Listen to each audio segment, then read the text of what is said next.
This episode of Mob Rules featuring our hot takes on Codex Aeldari, brought to you by Games Workshop.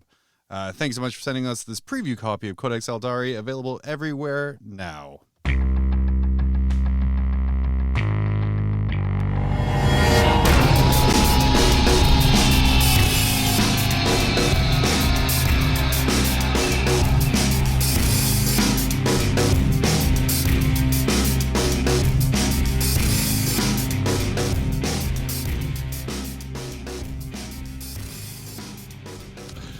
Welcome to another edition of Danny's Hot Takes, although the audio version, not the video version this time. So I'm Danny. I'm joined today by my co-host, John. Just call me producer. That's going to be my thing now. I'm just going to point at you. No. Okay, fine. I'm not calling you producer. Sorry, man. Damn it. Look, we can't all get what we want. That's fair. Anyway, today we're going to be talking about Codex Aeldari. Which is like my favorite faction of all time. I'm super jazzed that this book is coming out. It seems really fun. It doesn't seem it seems very good. I don't know if it seems super oppressive. We'll see. That could very well change. Somebody probably will break it immediately. But in the interim, let's have fun talking about these rules. These rules are pretty cool. So starting off, we start with like our detachment abilities. We've got just the only one really that's out of the normal. Like normally that everybody's troops get OPSEC, that kind of stuff, but you can only have one autarch model per detachment. So just keep that in mind if you're thinking of spamming autarchs for some reason, like you're bad or something. I don't know. Like just don't spam autarchs. Let's say hot takes, Danny, not nuclear takes. I mean, one is maybe fun, and I don't mean like great. They're fine. They're not bad, but I think that there's so many options in this book. Anyway, we'll get to that. And there's a blurb about traveling players at Games Workshop revealed about Harlequin Patrols being able to be added to Aeldari armies, and maybe every army, who knows. The rule is kind of ambiguous. There might be some leeway here, so you can add it to like Imperial armies and that kind of thing. But we'll see how that plays out. If that was the intention, I'm sure that an FAQ will reveal all. I think the FAQ will be seriously, guys, come on. Don't be this. Why? What made you like this? So let's talk about the different craft worlds. So there's, I believe, 6 craft worlds that are listed here by name, and then they give you a build your own craft worlds kind of deal. So the first one is my favorite all time. Of course, it's going to be first because it's the best. We've got Ulthwé. And so Ulthwé, their attribute is Foresight of the Damned, which lets you re-roll a to wound roll whenever you shoot or fight. It gives Psychers +1 to their test on the first attempted psychic power. It gives you a 6+ invulnerable save, and it gives you a 5+ feel no pain against mortal wounds. So 4 things. Hell yeah, man. I'm very excited about this. I think this is really, really good. It's a great suite of power abilities. Wound roll is very nice, especially if you have, like an MSU style army. Just being able to reroll 1 failed wound roll every single time you shoot or fight is great. And the +1 to cast for psychic powers, especially since like a lot of the Farseer powers are 7s and Farseers lost their native rerolls. It's going to be hard to get those off a lot of times. So getting a +1 just kind of really adds to that. Really helps you to make sure their powers go off. So then we have their Warlord Trait, which is Fate Reader. And so this is whenever you make a Strands of Fate roll, if the Warlord's on the battlefield, you can retain 1 additional dice. So we'll get to this later when we talk about Fate dice, but this is an extraordinarily powerful Warlord Trait. Then we have the Ghost Helm of Al-Shazir, which is for an Ulthwé Psyker. They get 1 of the runes of Fortune, which is the Farseer discipline, and you can give this to any Aeldari Psyker. So you can give this to a Warlock or a Spirit Seer, and then they get a Farseer power. Pretty dope. And then also, whenever you take a psychic test or a psychic action, if you roll a 9+, it cannot be denied. So this is a great relic. And then finally, their strat is their Discipline of the Black Guardians. Select a Guardians unit, they get +1 to hit. Guardian units in this book are going to be your Storm Guardians, your Guardian Defenders, and also the support weapon platforms. So getting them to hit on a 2+ with like a bunch of decans is pretty sick. Anyway, we'll move on. There's so much stuff. This book is huge, guys. 95 pages of rules, not including Crusade. That's non-inclusive of Crusade, right? No, that is not inclusive of Crusade. So there's probably about another 10, 15 on top of that. Yeah, okay. And there's 3 different sets of Crusade rules in there too. There's one for Ynnari, one for Harlequins, and one for Craft Worlds. So like your bases are covered. Your Crusade is going to be whichever jerk was like, I want to carry less books around, is really not thinking of the plight of the Codex reviewer. My throat's going to be so dry. So we have a late talk. These guys are the perennial favorites. They've been really good every time rules have come out, just because -1 to hit from more than 12 inches away is just a really good ability.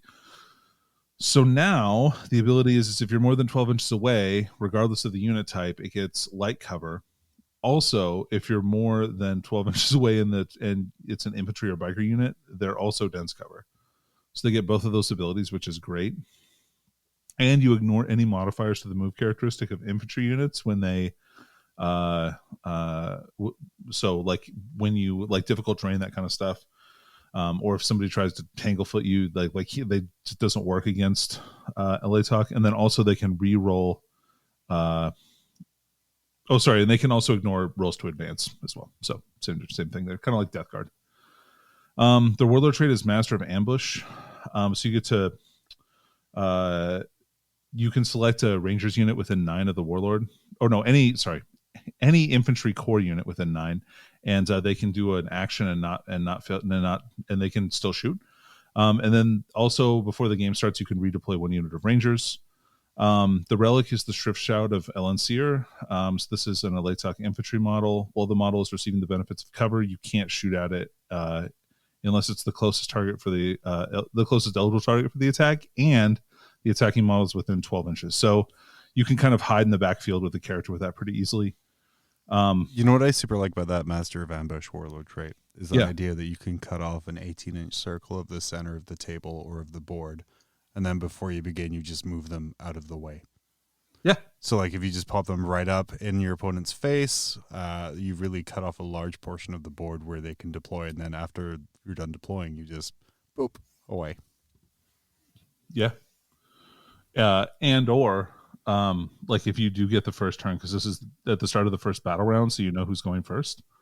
If you're going first, you can use them to kind of push forward and kind of block movement too, if you want to. Mm-hmm. So there's a lot of really cool tricks that you can do with redeploys, and Eldar have lots of redeploys. Their strat is really cool. It's basically the same as the Deathmark strat from Necrons. So when a unit arrives from reserve, you spend 1 command point, and if you have a ranger unit in strategic reserve, they get to deep strike within 18 inches and 9 inches away from the enemy models, and then shoot that unit like as soon as it appears, which is kind of cool. Then we've got so Aletok, kind of a similar thing, potentially less durable, but maybe more durable with the caps on -1 modifiers. Infantry and bikers definitely get a lot from this, and getting light cover from more than 12 inches away is actually no joke, especially if you're a tough unit like a Wraith Lord or a tank like a Wave Serpent gets a 2+ armor save. That's pretty great. Then we have Baeltan. So Baeltan gets whenever a unit advances or makes a battle focus roll, if you roll a 1 or a 2, it counts as a 3 instead. So they're advancing min 3. Or after they shoot, they're battle focusing away or forward, a minimum of 3. And then their Warlord Trait is amazing. Natural Leader, pick a Baeltan core unit within 6 of the Warlord until the end of the turn. They can re-roll to hit rolls. So that's pretty great. Just a free guide on someone. The Relic is the Spirit Stone of Anathlan, which was one of the most broken relics in the game before. Now it's a Baeltan Psyker model only. They get an extra psychic power from any one of their chosen disciplines, and they can reroll one psychic test per phase. So it's still amazing. It's a lot of utility. You get a lot more options, especially on warlocks and things like that. Then their stratagem is great too. It's exploding 6s. with shooting or fighting on an aspect warrior unit. So that's so good, especially with rerolls to hit. Like you can just start fishing for sixes and try and get more explodes. Like it's amazingly powerful. All right, then we've got Yandin. Yandin is Stoic Endurance, so they get to add 1 to combat attrition tests, so they're immune to ones that when they're not below half strength. And then whenever you target them with AP -1 or 2, you worsen that by 1, so AP -1 becomes 0, 2 becomes -1, which is a nice durability upgrade. Warlord Trait is a 5-up Feel No Pain. That's pretty good. We've got the Citronome of Yandin, which was a once per game thing, is now every single turn. So you pick a Yandin Spirit Host unit within 9, they get +1 to the attack characteristics, and if they're Wraithguard, they get Battle Focus. So Wraithguard with Battle Focus is pretty neat. Allows them to advance and shoot without penalty, or after they shoot, moving away is pretty good. And then their Guided Wraith Sight basically lets you pick a Spirit Seer, which gives reroll 1s to wound for Wraith units within 6. And you pick 1 Wraith unit anywhere on the table, and they count as being within range of that Spirit Seer's aura. So they basically get to reroll 1s to wound. So definitely pretty cool. And then finally we have Saim Han. So Saim Han is the they want to go fast. They're the Tokyo Drift of Eldar.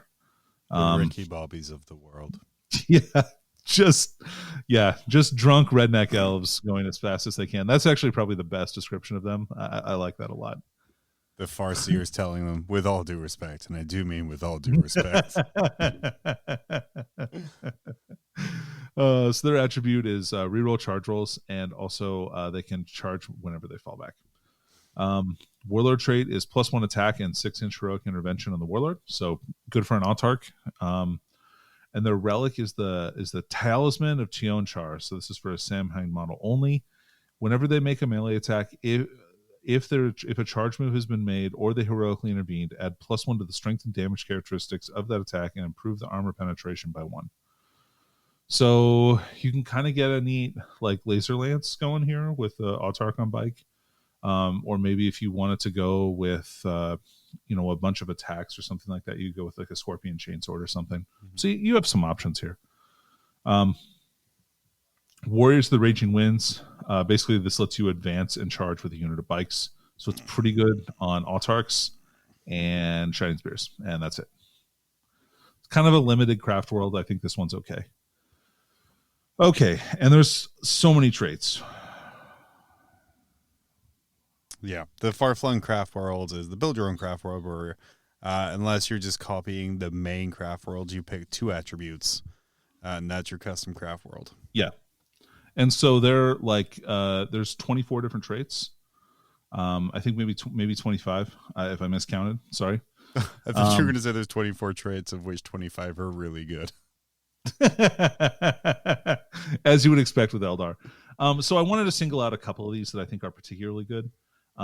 So I think Hail of Doom is amazing, but you kind of have to build an army to kind of go with this. So this is whenever you make an attack with a shuriken weapon, unmodified 6s to hit, automatically wound the target, and it counts as a wound roll of 6. So it basically makes all of your shurikens an extra -2 AP on 6s to hit, that auto wound. So if you can spam a ton of shots into this, I think there's definitely some play, like bringing down Guardians out of Deep Strike with this like Hail of Doom on them, and shooting because Guardians are now you have 18 inches, so you have good range. Like you're not even going to Deep Strike and be out of range with some of the defenders like you used to. And you can make anyway. So there's a ton of different things that you can do here with that. That's super powerful. Also, you've got there's the Children of Kane, which is whenever you make an unmodified wound roll of 6, add 1 to the damage characteristic of the attack. And this is for melee. So really good on things like Scorpions, Banshees, even Shining Spears. It makes them damage 3 on 6s to wound. That's pretty good. So you can really kind of punch through some of that -1 damage stuff with that, which is nice. You've got let's see here. The mobile fighters is probably the one that's going to see the most play, I feel like, because this one fits into the most different categories. And so each time a model with this attribute makes an attack, if this model's unit disembarked from a transport model this turn, add 1 to the attack's wound roll. So you're looking at units that are getting +1 to wound if they get out of a transport and assault someone, if they get out and shoot someone. Like, it really lets you kind of play like a very mobile, like mechanized game. I think there's a ton of play here. It's very good on like Dire Avengers because they can just pop out of a Wave Serpent, advance and shoot you, or like shoot you and then flee away. Like, there's so many moves that you can do. It's amazing. You've got Savage Blades, which is whenever you charge, you get +1. Charge or heroic intervene, or war charged, you get +1 AP in combat. I think that one's actually pretty good. It doesn't seem great, but like changing Scorpions to be AP -2 is pretty beefy. Like, so I can see this in like Scorpions, or like even, I don't know, even like maybe some Wraith units. I think with this might be decent. Although the other one, the Children of Kane, seems really good for Wraiths with swords, like, because they're getting like 5 attacks apiece, going damage 2 on some of those is going to be pretty good. Or the axe, even the axe is great. Anyway, so then you've also got the final one I want to talk about is Vengeful. And this one is each time a model with this attribute makes an attack with a melee weapon, an unmodified 6 scores 1 additional hit. This is so good. Exploding 6s on your melee attacks when you have units with like 4 attacks a model, like Scorpions or Banshees. This is really good on Wraith Blades with 5 attacks a model. Like, you can really kind of utilize this. Not saying Wraith Blades are amazing or anything like that, but I think that there's some definite play there. Anyway, so a lot of really cool options there. I can't wait to see what people come up with.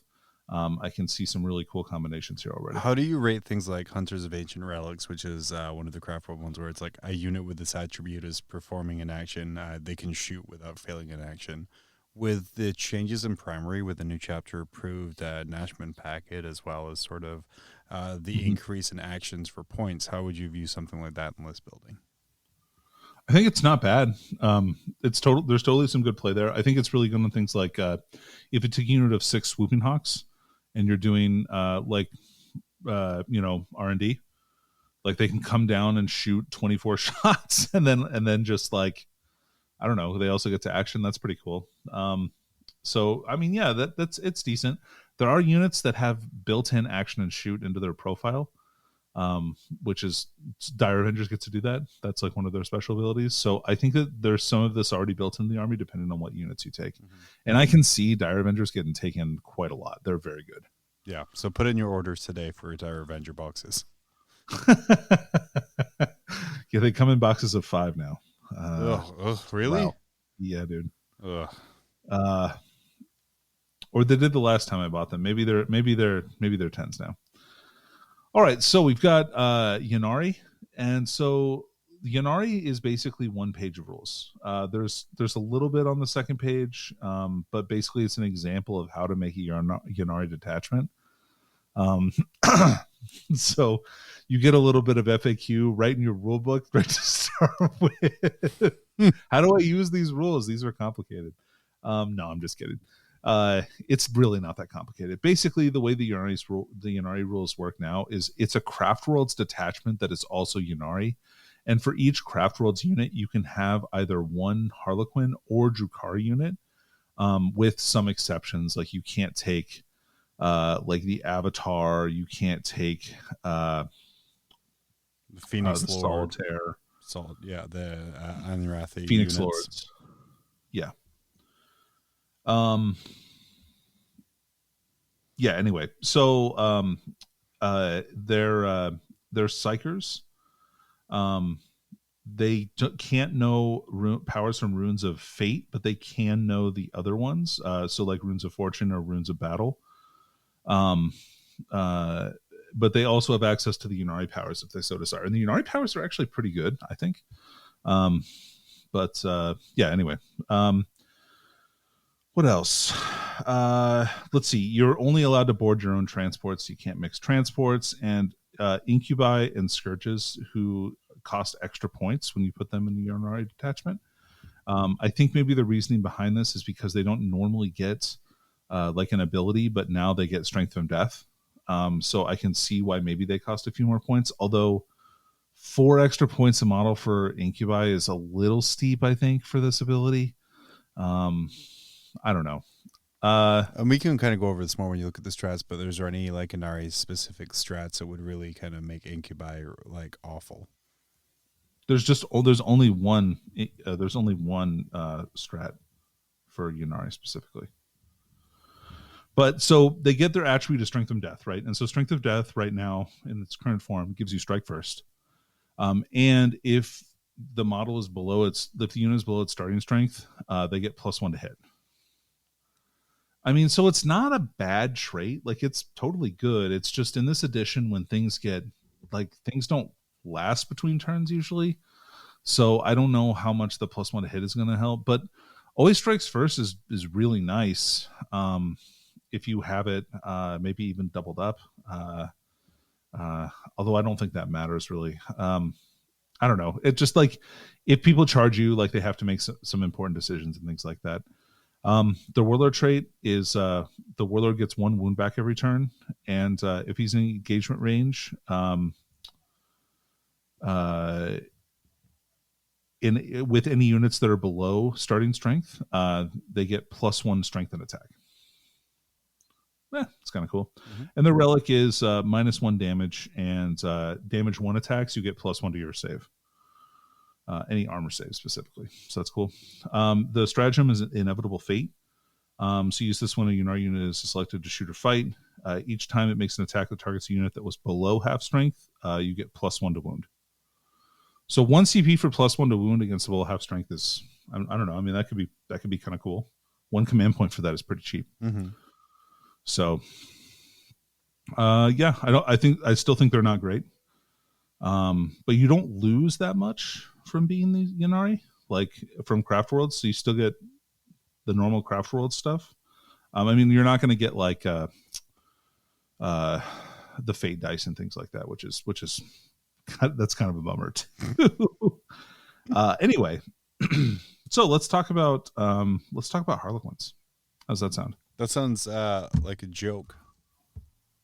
Oh, that's bad. Yeah, that's fair. Let me fire the writer. All right. So Harlequin troops units and Harlequins get OBSEC, so no extra OBSEC for them. And then they have the lead role rule. Sorry. I don't know why that was a tongue twister. It really Dog isn't. with peanut butter in your mouth. Yeah, sorry. If you include any troop masters, basically if you have a troop master, he has to be your warlord. Like if your warlord is a Harlequin, it has to be a troop master before it can be like a Shadow Seer. So you have 3 different Sedaths, and these are like how Harlequins are organized. These are like their chapter tactics. So you have Light, and so Light is if you shoot them from more than 12 inches away, unmodified 1 to 3s miss. So that's interesting. And this is irrespective of any abilities that weapon or model making that attack might have. So I don't know. I'm not a huge fan of this very fast-moving army getting transhuman when it stays away from me. Well, like, okay. So here's my thing about this. This is only really going to affect ballistic skill 2+ armies, because most of the Harlequin stuff is already -1 to hit. Mm-hmm. So if you're a 3+ army, you're already hitting on 4s anyway. And if you're 4+, you're hitting on 5s, so this doesn't do anything. That's fair. Way to talk me down from the ledge. This does combo up well with some of the rules that they do have, though. Like no rerolls means 4s with no rerolls is, I mean, that's hard. That's hard. Anyway, also if you advance with them, you count as stationary in the movement phase. So this is important for the vehicles in the list.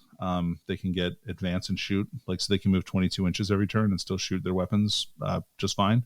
Also, guys on top, if you advance with a transport, can still fire out the top with their fusion pistols with this.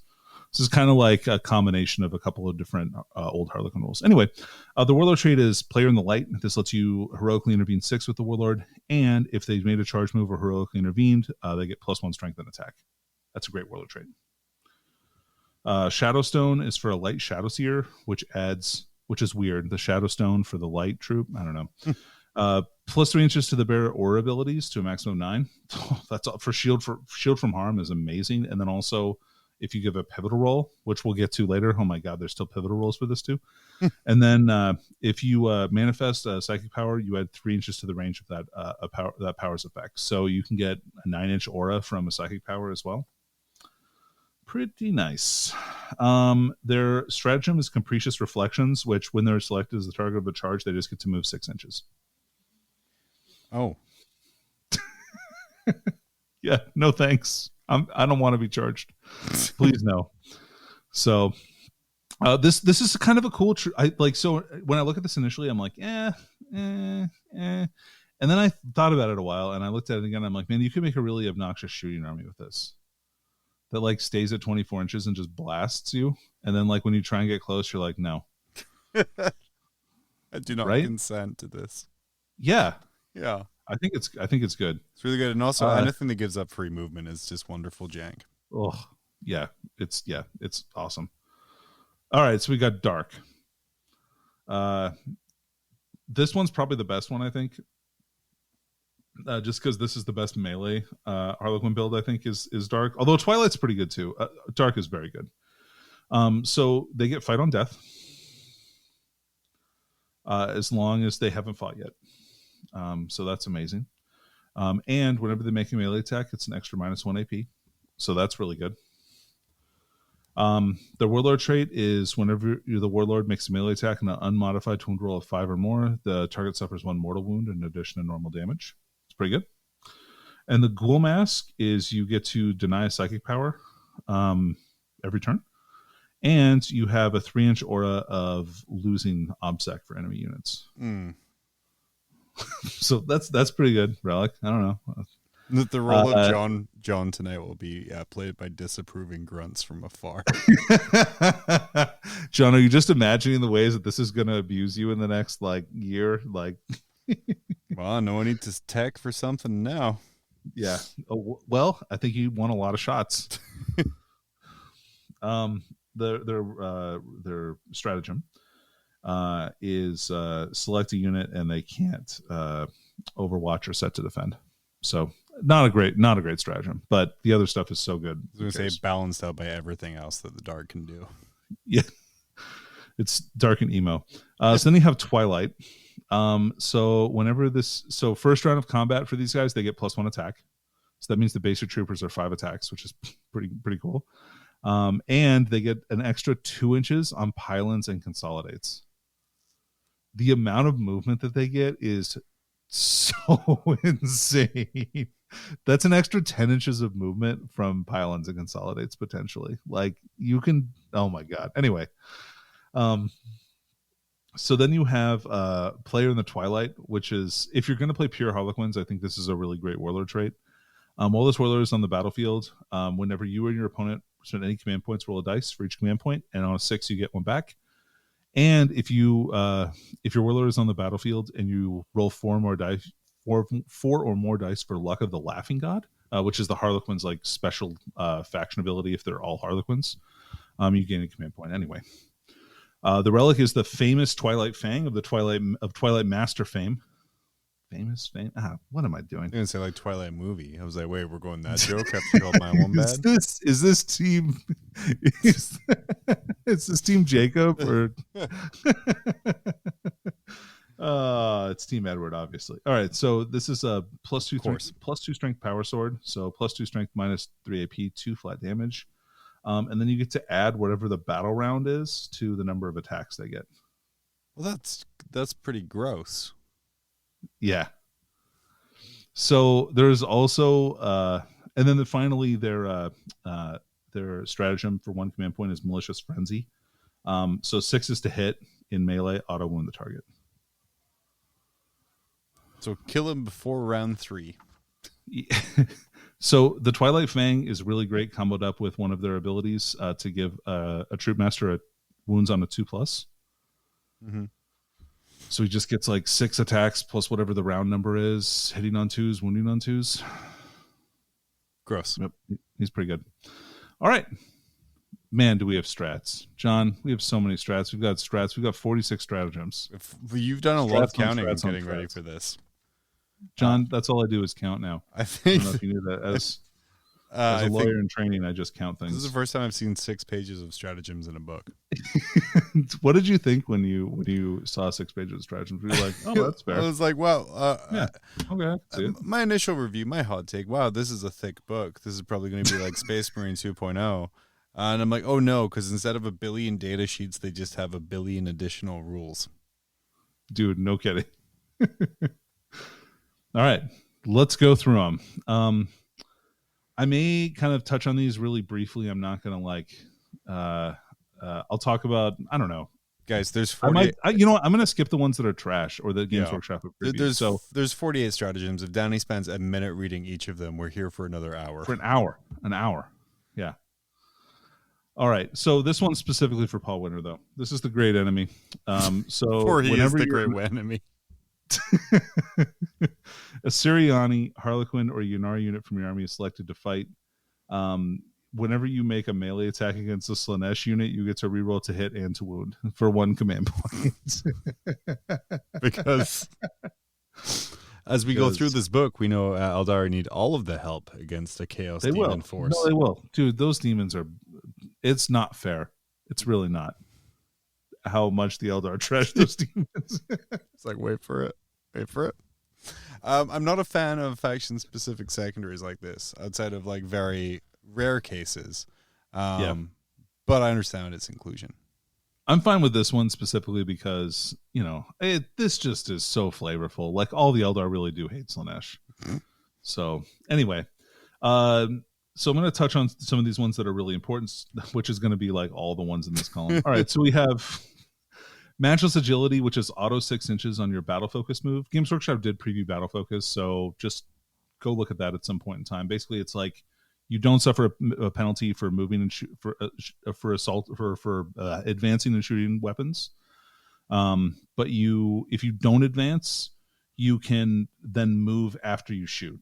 D6 inches. So this makes you auto 6. This is really important because if you move through area terrain with Battle Focus, you lose 3 inches off of your Battle Focus move. So this allows you to pop into range, shoot, pay 1 command point, and then go back behind it. So this one is going to get used a ton. And this is also isn't the only way that Eldar can move after shooting.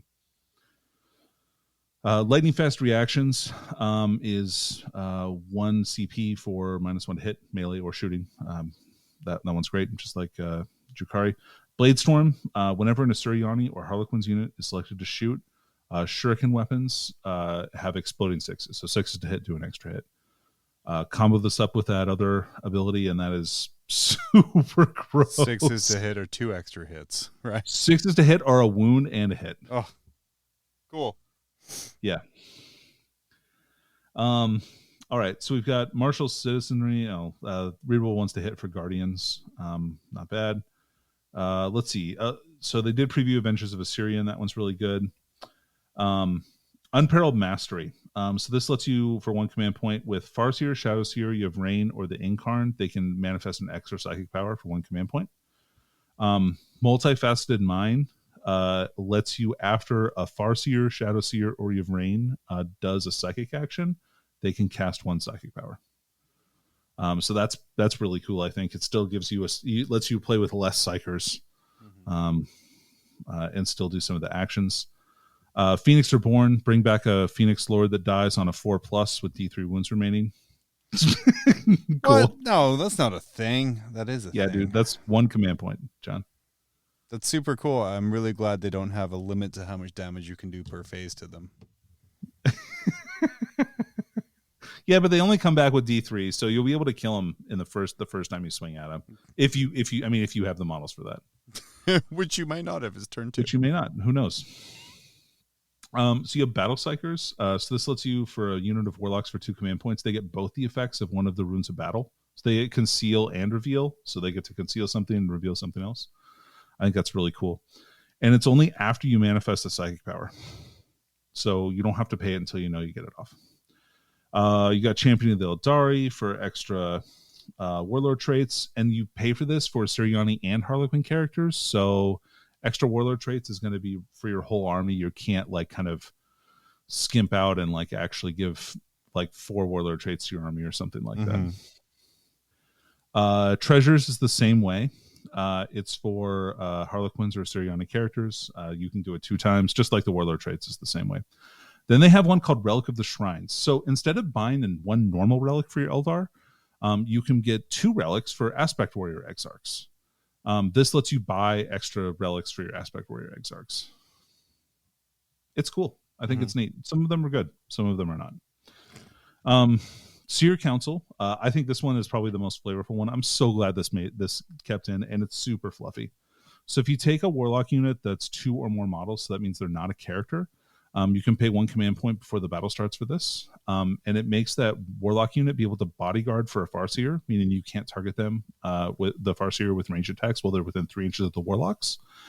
And it gives the Farseer +1 to cast if the Warlocks are within 6 inches of him. Does this combo with your Elfway attribute where you get +1 to cast anyway? So you can rock around easily with a +2 to cast in your Farseer. Oh, John. Yeah, well, for the first power, right? Yeah. Only +2 for the first power. There's also a psychic power for you cast it on another psyker and they get +2 to cast and deny until your next psychic phase. And so that's +4 on his first cast, and then +3 on potentially, if he's Eldrad, 3 extra other casts. So, yeah, you gotta love it. Anyway, do I? No, I do. It's great. Well, I mean, I do. I guess you don't have to. You got Linked Fire. They previewed that the other day. People lost their minds. I think it's okay. It's not great because I think Fire Prisms are a little overpriced right now. But you can set up kind of a sick combo with them. I'll talk about that when I talk about the Fire Prism. You got Feigned Retreats. This lets you fall back and shoot or fight. If you pay 1 command point or 2 command points, you can do both. Forewarned is like their intercept, and it's within 18 inches of the unit, and the Farseer just has to be able to see the enemy unit. Like, so the Farseer sees them, and then he tells a unit within 12 to shoot at a unit within 18. It's a lot of triangulation going on there. There's some hypotenuses. There's that gif of Zach Galifianakis with all the math and triangles kind of appearing over his face. Yeah, Tyler Bortel is instantly summoned because he's the master of the triangle. Anyway, then you have Tears of Aisha. So this is a strategic ploy. This lets you heal a Wraith Construct, D3 lost wounds if a Spirit Seer is within 6. It heals 3 flat. It costs 1 command point unless it's Titanic, I think. And then it costs 2. Is that right, John? Yep. Okay, cool. All right. We've got Fire and Fade. That's still in there. It's still just as good as you thought. Or as it always was. So same as it ever was. Yeah, same as it ever was. A unit gets to move 7 inches after it shoots. So you can do this, and you can do Matchless Agility for battle focus and really kind of... Oh, boy. Phantasm is still in here for 2 command points. That lets you redeploy 3 units for 2 command points. It's a really good deal. And put them in Strategic Reserve, if you want. So, fantastic deal. Yeah. Eldritch Storm. So I think Eldritch Storm is like the most... It's a really fun stratagem, but man, is it bad. So bad. So it costs 3 command points. It has to be... So it lets you place a marker. In your Psychic phase, you start using Psychic actions from Farseer only models. And every time you get this action off, which is Warp Charge 5, it puts a counter on the marker. Then in your opponent's next movement phase... in your next shooting phase, you roll a d6 for each unit within 6 on and you subtract 2 if they're an infantry character. On a 2+, they take d3 mortal wounds plus 1 mortal wound for each Farseer that completed the action. So there's a world where you can spend 800 points and take 7 Farseers.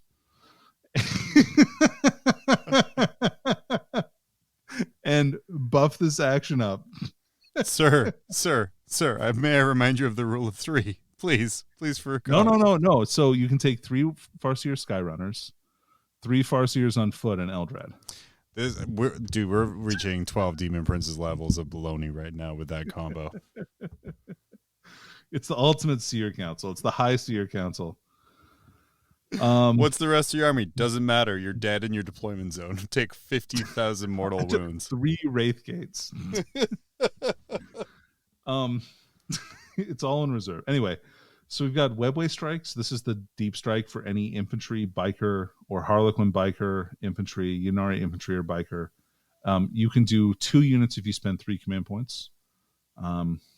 Yep. Let's see. That's bad. That got previewed. Sorry, Shield Discharge got previewed today. That's bad. That's bad. All right, so we've got Resonator Shard. This is kind of an interesting one. So if you have a Ranger unit, because they have the Resonator Shard keyword, if you have D cannons, Doom Weavers, or Shadow Weavers that target an enemy unit within 12 inches of anyone with that Resonator Shard, you can reroll to hit rolls for 1 command point. So this is for like your weapon batteries or your the tank, the Night Spinner, I think. Is that pretty similar to the Land Speeder Whirlwind combo from the Space Marine book? Yeah. But I would say it's more likely that a Ranger squad is probably going to be within 12 inches of enemies, especially since they're going to be forward deploying. Yeah. Fusion Charge is Melta Bombs for Fire Dragons, so have fun with that. All right, so we've got Prismatic Blur. So this is for a Harlequin infantry unit, 2 command points. If they advance more than 8 inches, which means they rolled more than a 1 on their advance and didn't have any penalties, they get a 3-up invul save. So no 3-up invuls on bikes anymore. Everyone rejoiced. Hooray. Yep. Let's see here. So we have Sigurac's Jest. So this lets you... Okay. So if an enemy this one's great though, right? So if an enemy falls back from you while you have and you pay this 1 or 2 command points, if you pay 1 command point, they can shoot the enemy unit that fell back. If you pay 2, they can consolidate 6 inches. So they fall back from you, say, no, come back here. We'll just follow you. Are we dancing? So Virtuous of the Webway, you can put a Harlequin infantry unit or Harlequin's unit just back into deep strike. God, Segura's Jet. So you can get free 6 inches of movement from being like, no, I'm going to follow you. Then if you combine that with the play where you get an extra 2 inches movement on your consolidates, then you get an extra 8 inches off of that. Yeah. Oh my gosh, that's gross. It's really good. Let's see. Murderous Spectacle allows you to select a Harlequin infantry unit and give them +1 to their damage characteristic of their weapons. This is 2 command points. Normally Harlequins are 2 damage base on the Harlequin weapons, so this makes them damage 3. That's real good. War Dancers lets a Harlequin troop fight at the end of the fight phase again for 3 command points. Let's see. No Price Too Steep is a fight on death for Harlequin characters. If it's a solitaire or you're fighting against a chaos unit, you get +1 to attacks and strength because they don't want their soul devoured by whatever. Fair. Let's see. Torments of the Fiery Pit. This is when a solitaire unit has lost any wounds is selected to fight. They get +1 strength and attacks, which makes them 9 strength, 7 attacks. It's Harlequin character models excluding solitaires. Oh, you're right. I'm sorry. My bad. Okay. So this is still really good, especially if you have Segurax Rose. On your troop master. That character is gross. We'll get to that combo later. Dramatic Entrance is a 6-inch heroic intervention for any Harlequin unit or Harlequin's infantry unit. Yep, that's real good. Mm-hmm. Favorite of the Laughing God gives you 2 Warlord traits on your Harlequin Warlord. If you're playing pure Harlequins, basically. So, I guess you don't have to be pure Harlequins, but if your Harlequins model is your Warlord, you can give them 2. Curtain Falls is now for everyone. And this one is actually, so I should say, Curtain Falls is a stratagem. It's not what it was before, as if you're thinking it's a Death Jester one. This lets you basically, instead of doing a consolidate move, if you're within 6 inches of a transport, you can just re-embark inside. So that's really cool. Mocking Laughter. They did preview that one. That one's for Death Jesters. It's pretty good. Let's see. Okay, so then we have a stratagem for each one of the different Harlequin weapons. You have the Kiss of Death for Harlequin Kisses, Oblivion's Caress for Caresses, and then a Deadly Embrace for, you guessed it, Embraces. So Kiss of Death, if you roll a 6 to wound, you do 1 mortal wound in addition to a maximum of 6 per unit. So if you're fighting multiple units, you can potentially do multiple iterations of that. That's only 1 command point. Oblivion's Caress allows you to remove invulnerable saves for 2 command points. That's an insane ability. Mm-hmm. Especially when you're looking at things like, so you take away you can take away their invul save. You can then jinx them to remove 1 point of armor save. And then if you're dark, you get plus 1 point of AP. So if you do this to custodians, and if this is the absolute best case scenario, right? This is you're putting all the points into this because this is 4 command points, right? You give them plus 1 to damage. So they're going into Custodes. They're getting AP -4 effectively, so they're only getting a 6 up armor save against all these attacks. And so this a unit of 6 guys throws out 24 attacks. Yeah, it's so gross. It's so many wounds. Anyway, it's very good. And then finally, we have a Deadly Embrace. You roll a d6 for each unit model that charged, and on 4+, you do a mortal wound to maximum 6. Not bad. You can use Deadly Embrace with either of the other 2, but Kiss of Death and Oblivion's Caress can't be used if you together. All it requires for your unit is to have 1 model or to have this keyword, which requires 1 model in the unit to have that type of weapon. Mm-hmm. So if you kind of put 1 Caress, 1 Kiss, 1 Deadly Embrace, you can use any of these stratagems. Which are super good. They are. Man, that's the stratagems, and I skipped a bunch. And when you say that's not great, that's kind of holistically compared to all of the other stratagems. There are a lot of amazing stratagems in this book. You kind of just hit the high points there. For sure. All right.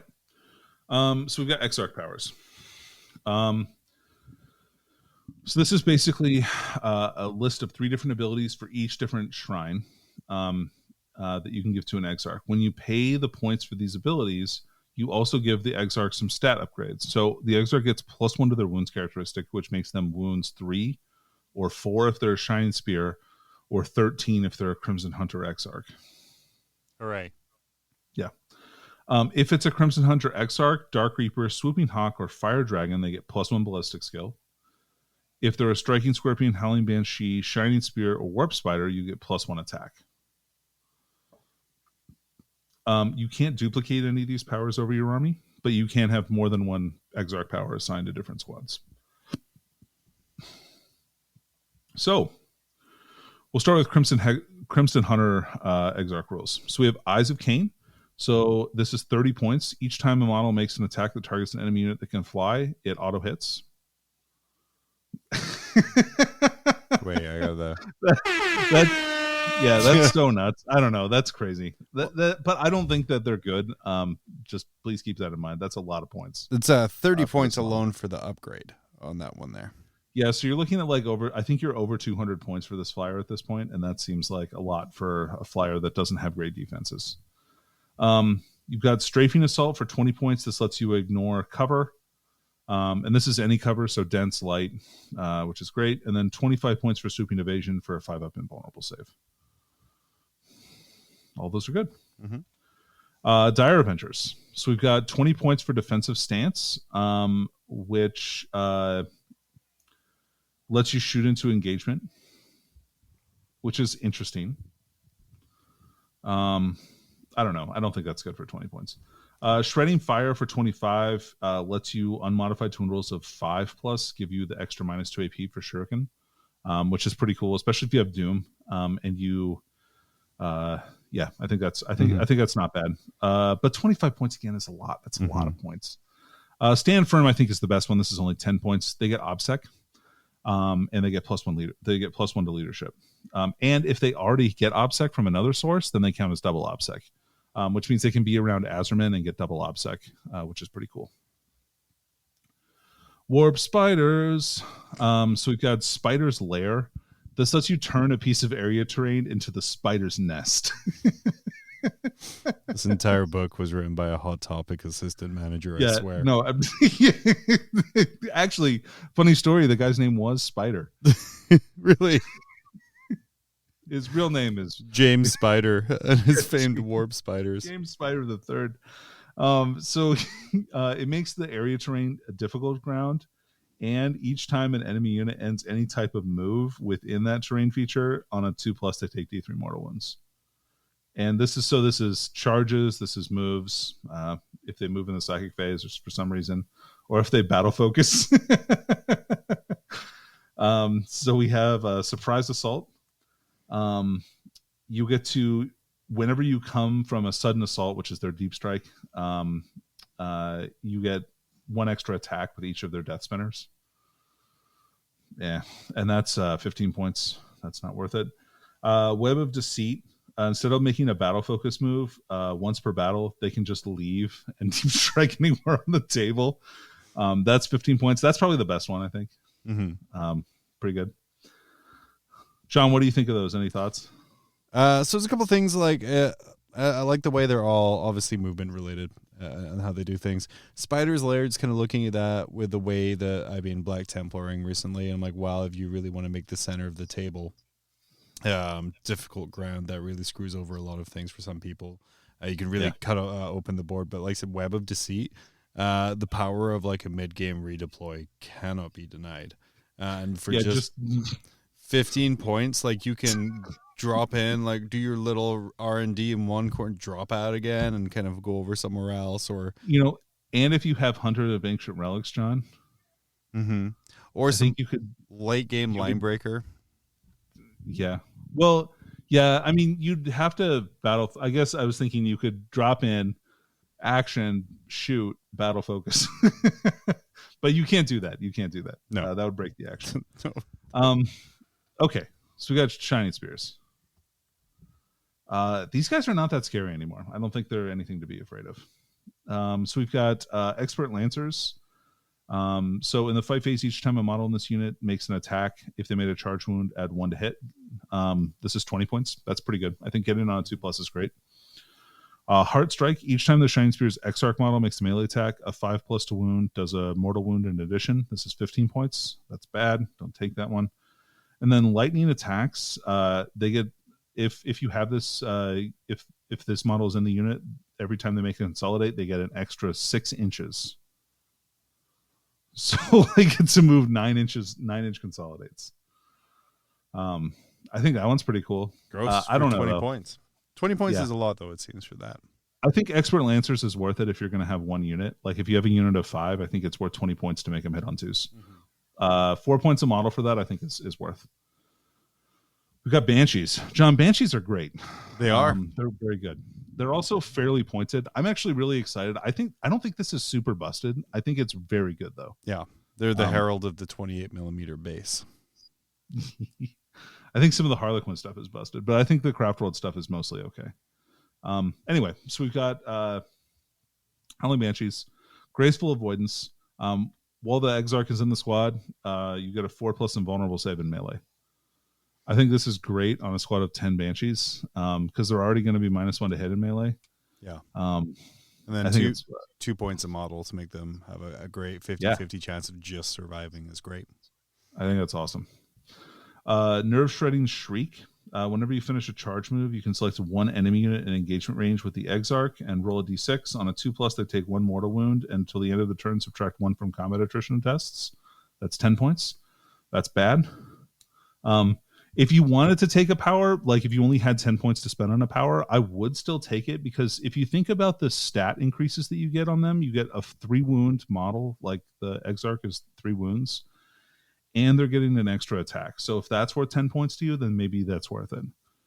And then Piercing Strikes is 15 points, and you get to add 1 to the damage characteristic of melee attacks made by the Exarch. I think this one is like the offensive winner. Graceful Avoidance is obviously the defensive winner. Mm-hmm.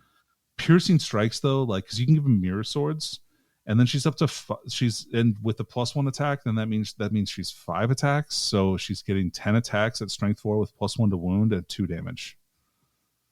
It's a lot of attacks. That's pretty good. All right, we got Scorps, striking scorpions.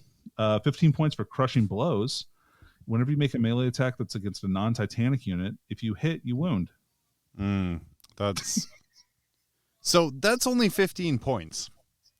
Yeah, and they have a crap load of chainsword attacks. So what you do is you buy him a biting blade because that gives him +2 attacks. So that'll take him to 6 attacks.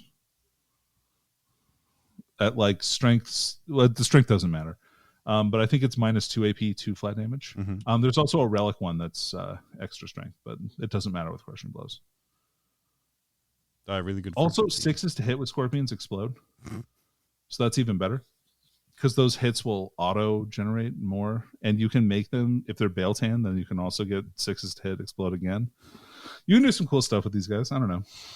1 unit of 5 destroyed 37 constructs in 1 round of combat. It's I would say it's possible. Yeah, just wait till we get to the rules. So we got Deadly Ambush. Whenever this unit fights wholly within an area terrain feature, you get +1 to hit and +1 armor penetration. For 20 points, I think that's very good too. Scorpion Sting, because you'll keep in mind these units are probably not going to be huge. Like you probably want 5-man units of Scorpions because you want more Exarchs, I think. Yeah, I don't know. Anyway, Scorpion Sting. This one's terrible for 30 points. I don't understand why this is 30 points. It's only for the Exarch model, and it makes it so because Manda Blasters now, whenever you roll a 6 to wound, they do a mortal wound in addition to normal damage. That's what Manda Blasters do for the unit. It's really good. His trigger's on a 5 or a 6, and it's only for the Exarch. Yeah. So, like, if it were for the whole unit, then that's different. But 30 points for the Exarch is terrible. That's a terrible power. Dark Reapers. I don't think Dark Reapers are something to write home about. I think they're okay. I don't think they're great in this book. But they have Bringer of Death. If the Dark Reaper Exarch is armed with a Reaper Launcher Shuriken Cannon, they can fire 1 extra shot. If they're equipped with an Aeldari Missile Launcher or a Tempest Launcher, they don't get cover against his attacks. For 25 points, I think that's too many points. Focus Fire, you get +1 to wound on his range attacks for 15 points. I think that's decent. Reaper's Reach, you don't suffer the penalties for moving and shooting heavy weapons because Reapers do suffer that now. They don't always hit on a 3+. Mm-hmm. So they just ignore dense cover. That's like their special shooting bonus. This is not bad, especially if you want to be mobile with them and use Fire and Fade to like get behind cover. But 2 points for Fire and Fade is a lot of CP. So yeah, anyway, something to think about. All right. Any thoughts on those? I think Reapers are suffering from being super popular almost in every list that was seen, and they've been toned down appropriately. Like I said, nothing super to write home about. If you're going to take anything, it's probably going to be Reaper's Reach, just to kind of give you a little hint of the old glory days. But this next aspect, Warrior Shrine, is the one I'm most excited about as someone who used to own like 20 Fire Dragons. Yeah, so I think Fire Dragons are one of the most improved aspects, and these powers, all like every single one of them is pretty good. So Blazing Fury is 20 points. This gives +4 inch range on their ranged weapons the unit has. That's amazing. So like their Melta-Guns are 4 inches longer. Yeah. 16 inches, and their Melta-Guns are Melta at all ranges. So that's specifically important with them. I think that's really powerful. Burning Heat, as long as the Exarch model is in the squad, if you hit within 9 inches, you auto wound. That's good. Mm-hmm. Pretty good. I don't know. It's 25 points. I don't know if okay, here's the problem with this, right? This sounds amazing on paper. You get within 9 inches, you hit, you auto wound. That's it. Done. It's good against units that have like transhuman and stuff like that. Because you can just burn through that no problem. However, these guys are strength 9 and they reroll 1s to wound against vehicles and monsters. So like really a 3+ rerolling 1s is really good odds. If you really want something to die, doom it, and then you're 90% wounding. And I don't know. I think it's a win more. Do you want to be within 9 inches of your enemy with a squad of fire dragons? That's yeah. You probably won't be within 9 inches because like you'll just like, battle focus away. Unless there's a pesky crater. Yeah, unless there's a pesky crate you have to travel over. Anyway, the final one is Dragon's Bite, and so this is whenever a Fire Dragon Exarch targets a vehicle or monster, if they have a fusion gun or fire pike, you get +2 damage. So that makes the fire pike like I think +6. I'd have to look at that again, but D6 +6. If it's a Dragon Breath Flamer, it gets +1 damage and rerolls to wound. So I think it's a neat little buff for him, but I don't think it's good. No, yeah. I think you probably want the +4 inches. The Dragon's Breath Flamer is 1 damage, so it goes to damage 2. And then the fire pike would be the fire pike is D6 +6, which is insane, and the fusion gun is D6 +4. Yeah. Imagine just looking at a 7 wound character. I mean, like, nah, man. No, sorry, it's not your day. or an 8 wound character with hope I don't roll a 1. Ha ha ha. Yeah. Oh, good thing I have these fate dice. All right, so we've got Swooping Hawks. Actually, I don't think there is one for damage. I'd have to look at that again. Man, Swooping Hawks are so good. These Exarch powers are not amazing. They're fine, but like they're buried not. The lead so hard in that one. You're like, man, this unit's so good, but these powers are not. All right, so we've got rapid redeployment for 20 points. They can fall back and shoot. Cool. So suppressing fire. If they're charging your hawks are dead. So like, okay. Suppressing fire. Suppressing fire. Thanks, in your Cyril. shooting phase, after this unit is shot, you can select one enemy unit that was the target of a ranged attack made by the unit Swooping Hawk Exarch and roll 3d6. If you roll over their leadership until the start of your next shooting phase, they cannot fire overwatch, set to defend, or perform any actions. And any actions they're performing fail. That is oppressive. That's interesting. I don't know. Well, like I said, kind of like the rise of actions and things were like, the second part of the primary and a lot of the new secondaries being action based.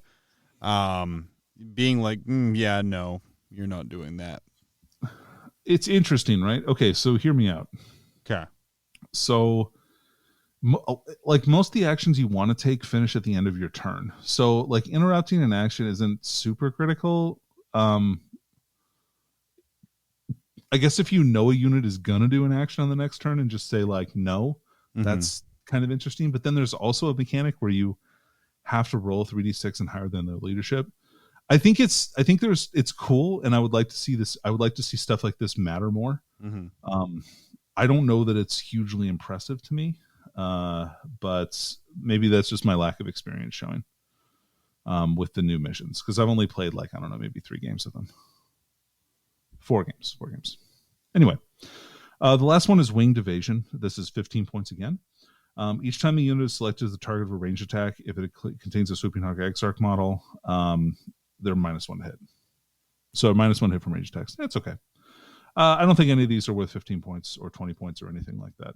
I think that your Hawks are going to either be alive or they're not. Because of the nature of the unit, and we'll get to that when we see how far they can battle focus. Yeah, for sure. Right, so, God, that must be like so many paid upgrades for units. That has to be the only option for paid. John. Yes. But wait, there's more. So then we have pivotal roles. Again, a big thank you to everyone who asked for less books to be carried to all of their events for the Codex Aeldari. This is for any Harlequin character. It doesn't even have to be from a Harlequin army. So if you're taking Harlequins like in Craft Worlds, you can still buy these. And boy, howdy, are they fun. So we have Troop Masters. They have 3 different pivotal roles. Prince of Light. Sadath core units within 6 get +1 to charge. That's really good. This one's really, really good. Queen of Shards. Shards? Yeah. Shards. Oh, Shards. With a T. Yeah. It's a hard each team. time this model makes a melee attack on an unmodified twin roll of 5+, no impulse saves. Cool. Please die. And then Veiled King, unless you're attacking a vehicle or monster, unmodified twin rolls of 2+ wound. So this is good with that sword that we talked about earlier. Well, where you throw out 1 billion attacks because it's turn 4. Yeah, turn 4, 10 attacks. Hitting on 2s, wounding on 2 is 2 damage. Or maybe 3 damage if you want to spend 2 command points. Amazing. Yeah. Death Jesters. Every time... Okay, this one's 15 points. Harvester of Torment. If you roll a 6 to hit, you get 3 extra hits. That's pretty good, actually. But Danny, can that stack with anything else? Yeah, you can get 6s explode as well. So you could do 4 hits on 6s. It's a really good idea, though, that you do that on a model with only 3 shots. Did I psych? Yeah, all right. Then you have Lord of Crystal Bones. This is 20 points. Each time this model shoots, if hits are scored unless the target is a vehicle or monster, they subtract 2 inches from their move characteristic and can't overwatch or set to defend. I think this is the best use of him. 20 points, you just give somebody -2 inches of movement every turn if you want to. You know who hates this more than anyone? This is my Death Shroud. Oh, yeah. Oh, man. No, Death Shroud don't care, right? They're like, we ignore penalties. Oh, good. Because, dude, Luke, shows how long it's been since I played Death Guard. But I'm thinking, I was like, oh, cool. So now my bodyguard unit can't keep up with the body that they're guarding. Hooray for rules. Yay. All right. Rift Ghoul. You get to ignore cover and unmodified twin rolls of 4+. It does 1 mortal wound in addition to normal damage. Yeah. I don't think you're right saying Lord of Crystal Bones. Just screwing with someone's movement so much is just so gross. It's just good. Like, just messing with stuff a little bit, especially if they're being really careful, like, can throw off whole games. Okay, the most fun model, the Solitaire. So we have Prince of Sins for 20 points, which is -1 to hit, and you can't reroll to hit rolls against him. Yeah, that's good. I saw some. What if you Lord of Crystal Bones a dude to keep him in the Eldritch Storm range? Oh, to give him Oh yeah, you know what you could do too is you could restrain them and then shoot them. Dude, there's a whole army here, John. We'll make this army. Yeah. So you restrain him, you shoot him, and like, oh hey, apothecary, resurrecting like blade guard, you can't move. Time to take. Guess D3 +7 mortal wound. I've set up my entire army for this. Oh, the jank. So yeah, Prince of Sins. John, I'm looking forward to seeing you order 7 Farseers now. This seems like the Cornell special. No, I got to stick to the 15 armies I have. All right, so we've got Prince of Sins on the Solitaire is great. No rerolls to hit against him and -1 to hit. He's already -1 to hit in melee. So that's just extra. Spectre of Despair. So he basically gets Deep Strike, and then when he sets up, he gets to roll 3d6 and discard one of the lowest dice for charges. And that's 15 points. I think that one's really good. Mm-hmm. And then Thirsting Darkness, you auto advance 6 instead of rolling, and you get an extra 3 inches to moves and pylons and consolidates. So the Solitaire doesn't get a Sadath, so he doesn't get the ability to consolidate the extra distance. So I'm going to stop you before you start, John, and just let you know that you can't consolidate. That was one piece of jank I did pick up on. Thank you, Papa Games Workshop, for not giving me a 12-inch consolidating model. Merely 8. Because otherwise I would have been out buying 3 Solitaires. To stack a thing. I was going to say, to stack a thing I can't stack. Let me cheat. All right. Shadow Seers. So we've got Agent of Pandemonium. While an enemy unit's within 6 inches, subtract 1 from attacks for 30 points. That's a lot. I think that's not good. We've got Gloom Spider. In your command phase, select 1 enemy unit within 12 inches until the start of your next command phase. They cannot benefit from enemy units' aura abilities. That's good. But I think it's not quite as good as the last one, which is 25 points. Mirror Architect. Friendly Sadath units within 6, they count as being 6 inches further away. So this is amazing, like with that kind of light Harlequin shooting build, I think. Mm-hmm. Like, making all your stuff 6 inches further away, and I don't know. I just think I think there's definitely an army there. All right, man. So that's all the paid upgrades, guys. There's a lot. Very fluffy. Yeah, no, you know what? It's really cool. I'm glad that they're giving the ability to customize these characters a little bit more. Even more, I should say. Like, characters are already pretty customizable, and now, like, even more so. So I think that's Games Workshop paying to its design strengths. I think that any kind of extra like customization is going to attract gamers in droves. Mm-hmm. All right, so Eldar have 4 chapter approved special missions. This is for Craft World Eldar. So we'll start with Scry Futures. This one is a psychic action that you can take. This is a Warpcraft secondary. It's Warp Charge 4. You pick a... this one's so good, too. You pick an objective marker in range of the Psyker, and you roll the test. If you pass it, you get 3 victory points. And then you have to do it to a different objective. And then it gets 1 harder every time. But it doesn't require you to, like, there not to be enemies on it. Right. You just cast away. You just do it. You're like, no, dude. I'm doing this. Let me scry this. I'm doing At the worst, it's Warp Charge 8, which with a lot of armies, you can get +1 or +2 to that cast. Or +4. Or +4. Sure. we're just Manny Chima spamming stuff here. Sure, let's just do +4. Anyway, it's good. That good. Under No Mercy, No Respite, we have Wrath of Kane.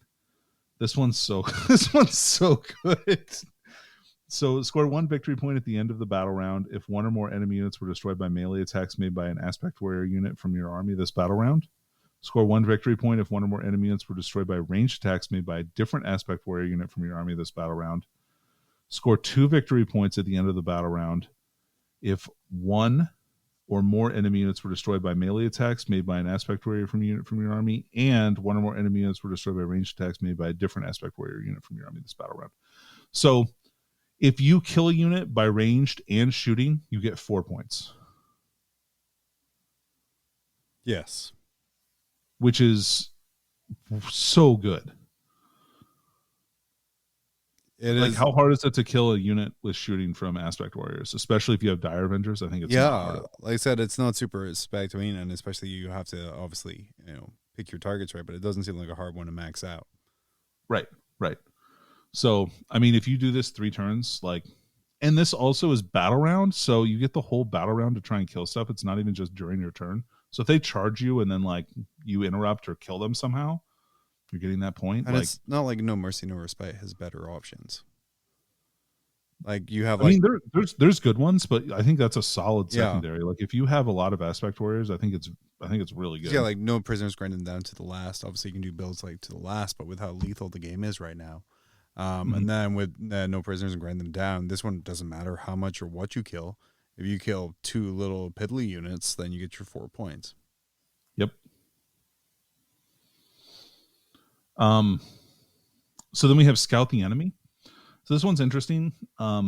So 1 unit from your army can start to perform this action at the end of your movement phase if it's not within 6 inches of your deployment zone. If the unit performing this action is a ranger's unit, it's completed at the end of the turn. Otherwise, it's completed at the start of your next turn. When this action is completed, score 2 victory points if you're wholly within your opponent's deployment zone. Or you're not wholly within your opponent's deployment zone, and 4 points if you are wholly within their deployment zone. So this is at the end of your movement phase. So if you have the ability to, like, teleport rangers, which you do, especially if you're like a Latok, I think this is really good. I think this is decent on the new Shroud Runner bikes. Because they're so fast. So I don't know. I think it's pretty cool. This one would be a good reason for that Hunters of Ancient Relics, John. If you had like a Ranger heavy build, yeah, I think that's very good. Anyway, I think it's okay. Shadow Operations is normally stuff like R&D, and I think you can max this one out a little bit easier if you have the right models in your army. I would say, All right. I was looking for actually the Webway Gate in conjunction with something like that there, right?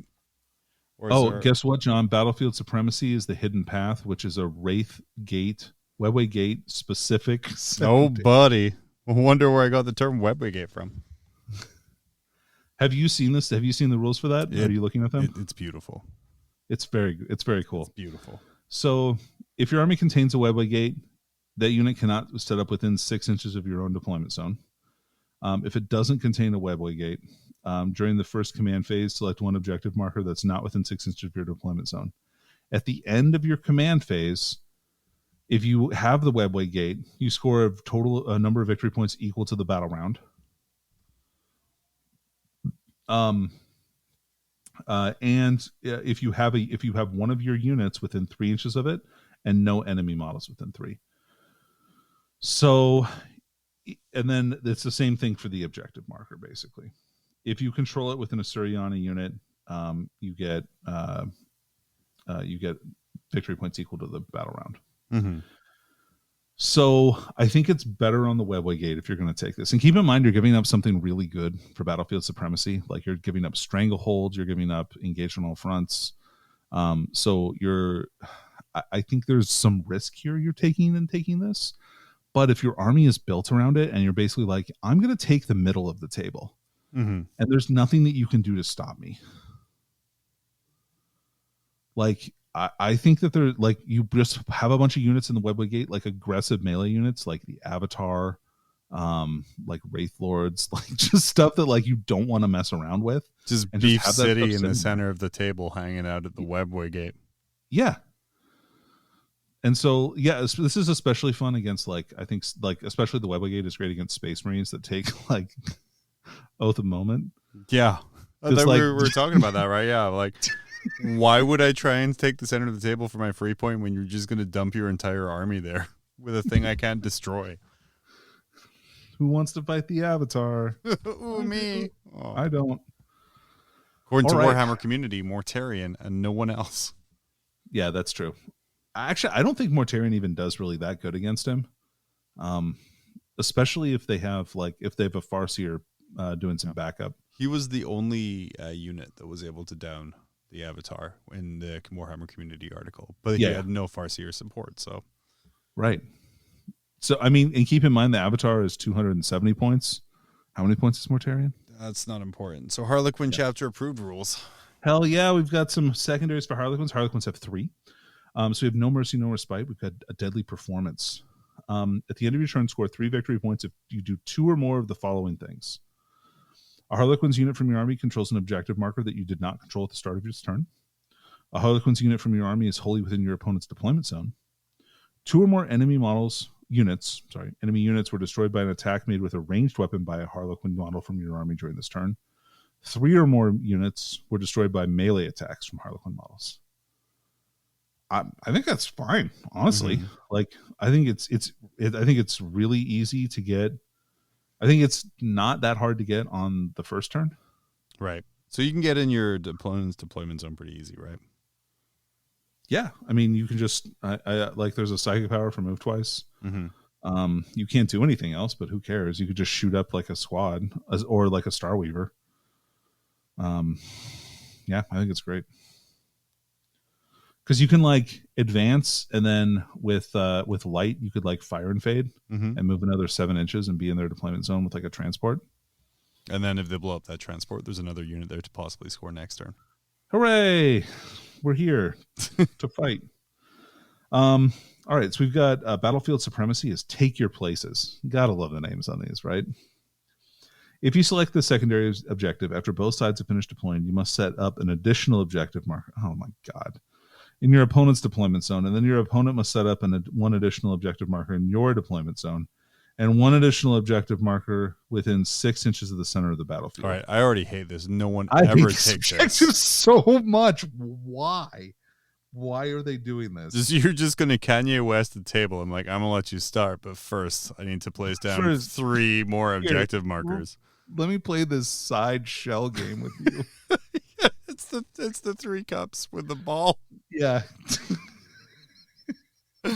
Oh right, which one has the objective marker in it? No, I'm just kidding. All right, so these and they have to be not within 9 inches of each other, within 6 inches of a battlefield edge, or 1 inch of another objective marker. These, God, can you admit? So first of all, can I just say the confusion on this is going to suck. Like, which objective markers are which? Like, you could even have ones that if you were playing the neoprene objective markers, like you'd have one objective covering another objective, so you couldn't even see where one what. Like, oh my God, that's anyway. These take your place objective markers represent positions that must be taken by the Harlequins for their performance, but do not count as objective markers for any rules purposes other than the secondary objective.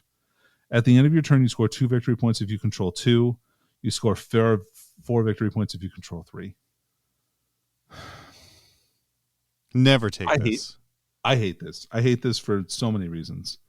Like, I don't think it's bad. Actually, you know what? It is bad. You know why it's bad? Because you're not also playing the primary mission at the same time you're trying to play this stupid shell game, John. There's nothing more fluffy to be a Harlequin than not actually doing the mission you're supposed to be doing and doing your own weird side stuff. We brought our own objectives. Harlequins are the army that show up at the party with the acoustic guitar, and these extra objectives are the acoustic guitar of this. They've got a 6-pack of Zima and they're ready to party. Nobody else wants them there. So the last one they have is a Warpcraft one. It's called Weave Veil. Shadow Seers can attempt to perform this psychic action, Warp Charge 4. One Shadow Seer from your army can attempt to perform the psychic action or psychic phase if it's within 12 inches of an enemy unit that has not yet been veiled by your army. If the psychic action is successfully completed, select one enemy unit that has not been veiled and within 12 inches of the Shadow Seer model that completed this action. That enemy model is said to have been veiled, and the warp charge value of this is increased by 1 for your army for the remainder of the battle. Score 3 victory points each time you do it. It's okay. I think it's going to be hard to get, unless you go second. I think it's going to be difficult to get more than 12 points out of this. Mm-hmm.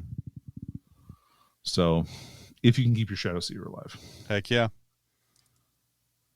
All right, John, we got relics. Relics. Dude, we're only an hour and 20 minutes in. We're getting to the relics. John, there's so many relics. There's so many books. Again, big thank you to the person who wanted to carry less books with them to each of their games. All right, so they previewed Kronos' bow. That thing is just bad. That's a 3-shot strength 5 pistol with shuriken. If you wound, you do a mortal wound. All right, so the Phoenix Gen is for an Asariani model only. If it's destroyed, roll a d6 on a 2+. It comes back at the end of the phase, not in engagement range, with d3 wounds remaining. That one rules. Mm-hmm. That's so good on like warlocks and stuff, and it doesn't hurt your other models anymore. I think it's great. Shard of Anaris. Could you combine the Phoenix Gem with the strat to bring back a Phoenix Lord? No. Phoenix Lords can't take relics. Oh, good. Oh, thank God. I was just sitting there, I was like, wait a second. Oh, because they're named characters. Good. Sorry, I'm worst case scenarioing everything in this book here. That's probably a fair assessment to take, considering the last couple. So Shard of Anaris this replaces a Banshee Blade or Starglaive, so basically for an Autarch. It's +1 strength, -3 AP, 1 damage, and they get to make D3 +3 extra attacks. It's okay. Yeah, it's all right. Next we have Fouchus Wing. So this thing is still there. I actually don't like this. I think it's dumb. Like, why? Like, make this a piece of war gear for a character rather than a relic. So it's for an Asuriani infantry model. They get 12-inch move and fly. And if they fly over an enemy unit, you roll a d6 on a 2+. They take d3 mortals. It's cool to make a foot character fast, but why not just put them on a bike or something? I don't know. See, like, I just don't like it that much. It's the mortals, I think, right? Like the idea, like you would throw that on like an Autarch or something. He can fly over something, do a bunch of damage, then charge it and do more damage. I guess. And shoot it maybe too. Yeah.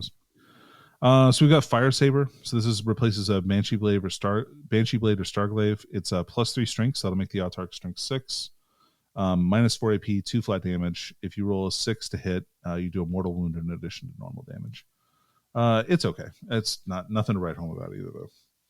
Sunstorm, they previewed this one. This one's great. It's the bike that gives you obsec. So I think this is an amazing relic.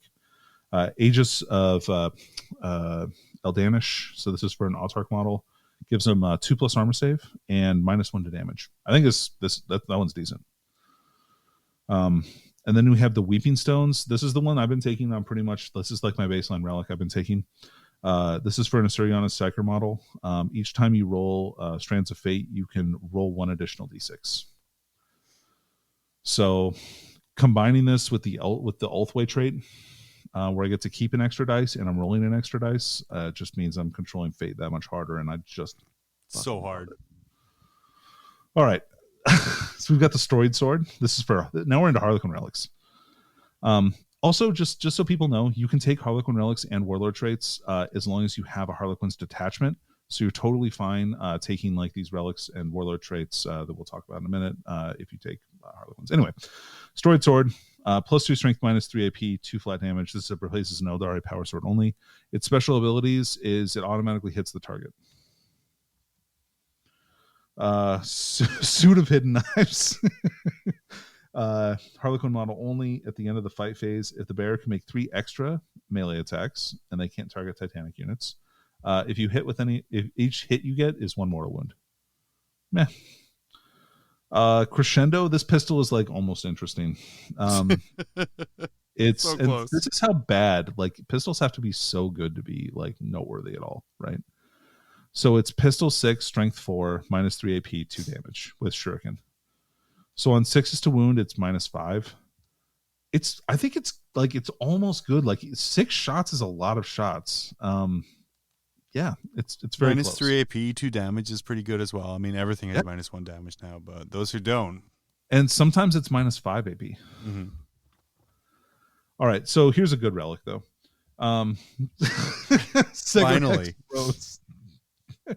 This replaces a Harlequin's Kiss. John, oh my God. Wait till you hear the combo here. Love it. So it's +2 strength, -2 AP, 3 flat damage.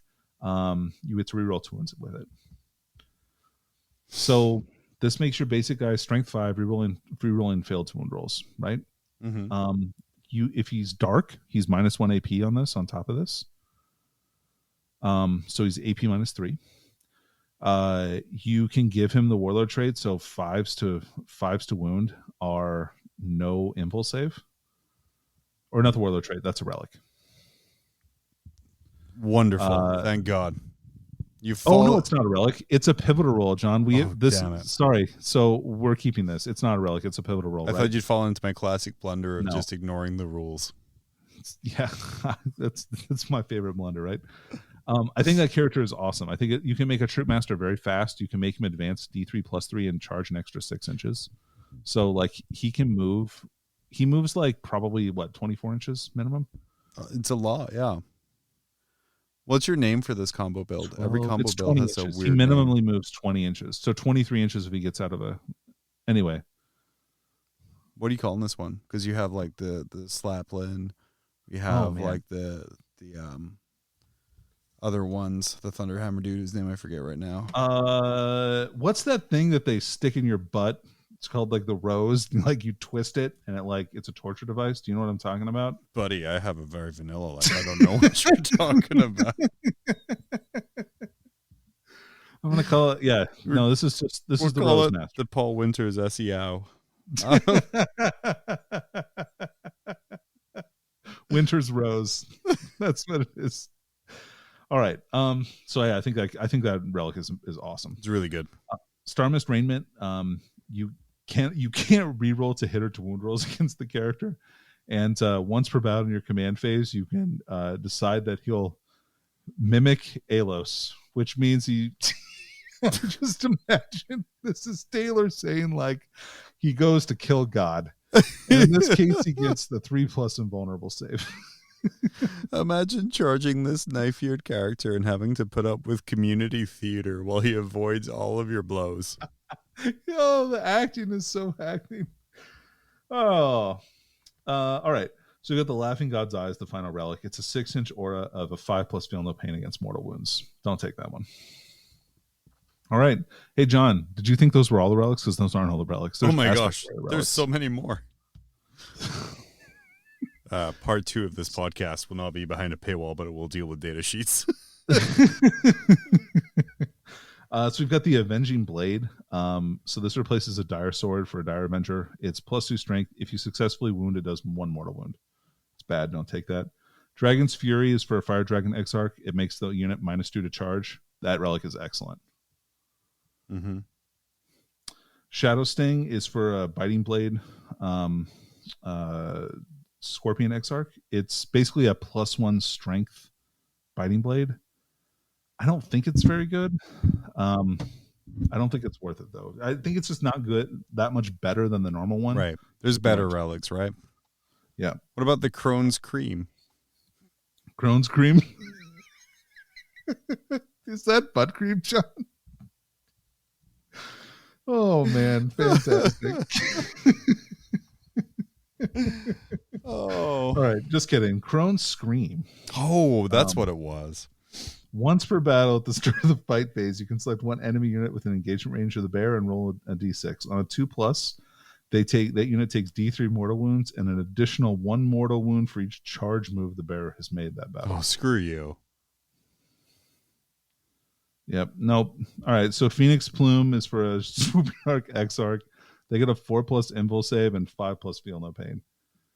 Like, talk about the most annoying character in the world. After his squad is dead, he's just flying around by himself, like battle focusing across the table, like without any kind of penalty. Like, setting up little teleport homers, doing little stuff over here and there. Yeah, dude. He just doesn't care. He goes on your objective. Like, it's like, what? What are you gonna do about it? All right. The Spider's Bite. This is replaces the Power Blades on a Warp Spider Exarch. It's +2 strength, -4 AP, 2 flat damage. And if you roll a 6 to wound, it has damage 3. I think it's good if you're going to take a Warp Spider Exarch and you've decided to charge him into combat for some reason. You've got Kane's Lance for a Shining Spear Exarch. After you make a charge move, roll a d6 on a 4+. The enemy unit takes d3 mortal wounds and gets Fight Last. That one's dope. I would take that. And the Shrine Skull, if you have it's for a Dark Reaper Exarch with a Reaper Launcher. If you kill any enemy models in the squad, they're -1 to their combat attrition. That's pretty good. Yeah. So those are fun. And you can take those instead of if you want to take those as your free relic, you can take 2 of them instead of 1. Nice. Yeah. All right, so we got Warlord Traits. Ambush of Blades, you get to pick a unit, a core unit or character unit within 9 inches of the Warlord, and they get -1 AP on their close combat attacks. Cool. Mm-hmm. Walker of Many Paths, reroll 1 to hit roll, 1 to wound roll, or 1 damage roll for this warboard each turn. Okay, that's fine. Falcon Swiftness, +2 inches to the Warlord's movement. They ignore the effects of difficult ground. And whenever they make a battle focus move, they move 6 inches. That's pretty good. Again, that's okay. Fate's Messenger. Once per turn, when a saving throw is made for this warlord is failed, change the damage characteristic to 0. That's cool. I think that's a good one. Mm-hmm. Mark of the Incomparable Hunter. Whenever the warlord makes a ranged attack, +1 strength and a wound roll of 6 inflicts a mortal wound in addition. Now, quick question about Fate's Messenger. If you don't get to take a saving throw at all because of minuses and maybe giant invuln ignoring swords, do you still get to reduce the attack to 0? Yes. Okay. Because you still make you still make the roll technically. It's just you never roll it. Like you can never succeed. Seer of the Shifting Vector. Anytime you or your opponent spends a command point, roll a d6. On a 6, you get a command point. I think that's probably the best generic one out of these. Fate's Messenger is probably second. I'd rather take mostly the Craft World ones. The Craft World ones are really good. Ulthways is great. Veiled Hands is probably the best one in the game. Is one of the best ones ever. Chapter Master for his Warlord Trade is so good. Yeah. Man, that must be all the Warlord traits in this tiny book. There's 3 more. Sorry, oh my John. Gosh. Okay. So we have Favor of Sagarak. Once per turn, when you make its hit roll, wound roll, or saving throw for the Warlord, you can just choose to have it be a 6. Really good. Yep.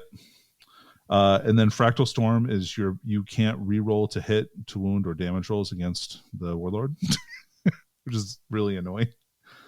And then finally, this is the one I like the most, put in the future. Whenever you advance, don't make an advance roll. Instead, just add D3 plus 3.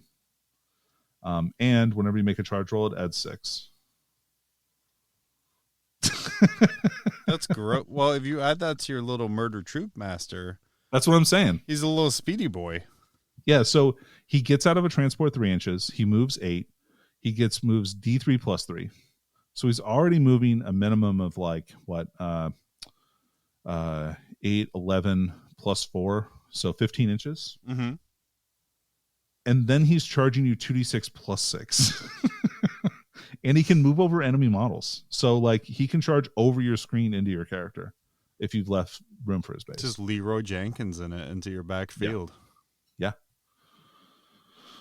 So yeah, Rosemaster rules. All right, John. Are you ready to talk about Psychic Disciplines? Dude, I've got 4 ready. Psychic Disciplines to talk. So ready.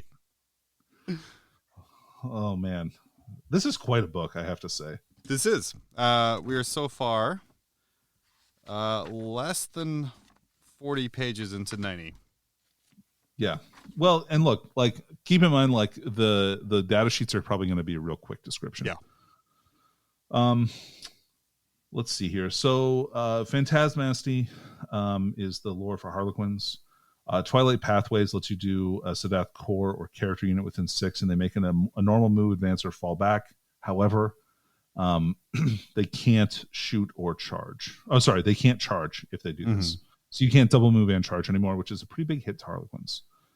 But you could fall back and still shoot, which is nice. This gives you a second chance to fall back too if the enemy has some kind of an effect that doesn't let you, like witches or something like that. You can try and fall back and still shoot.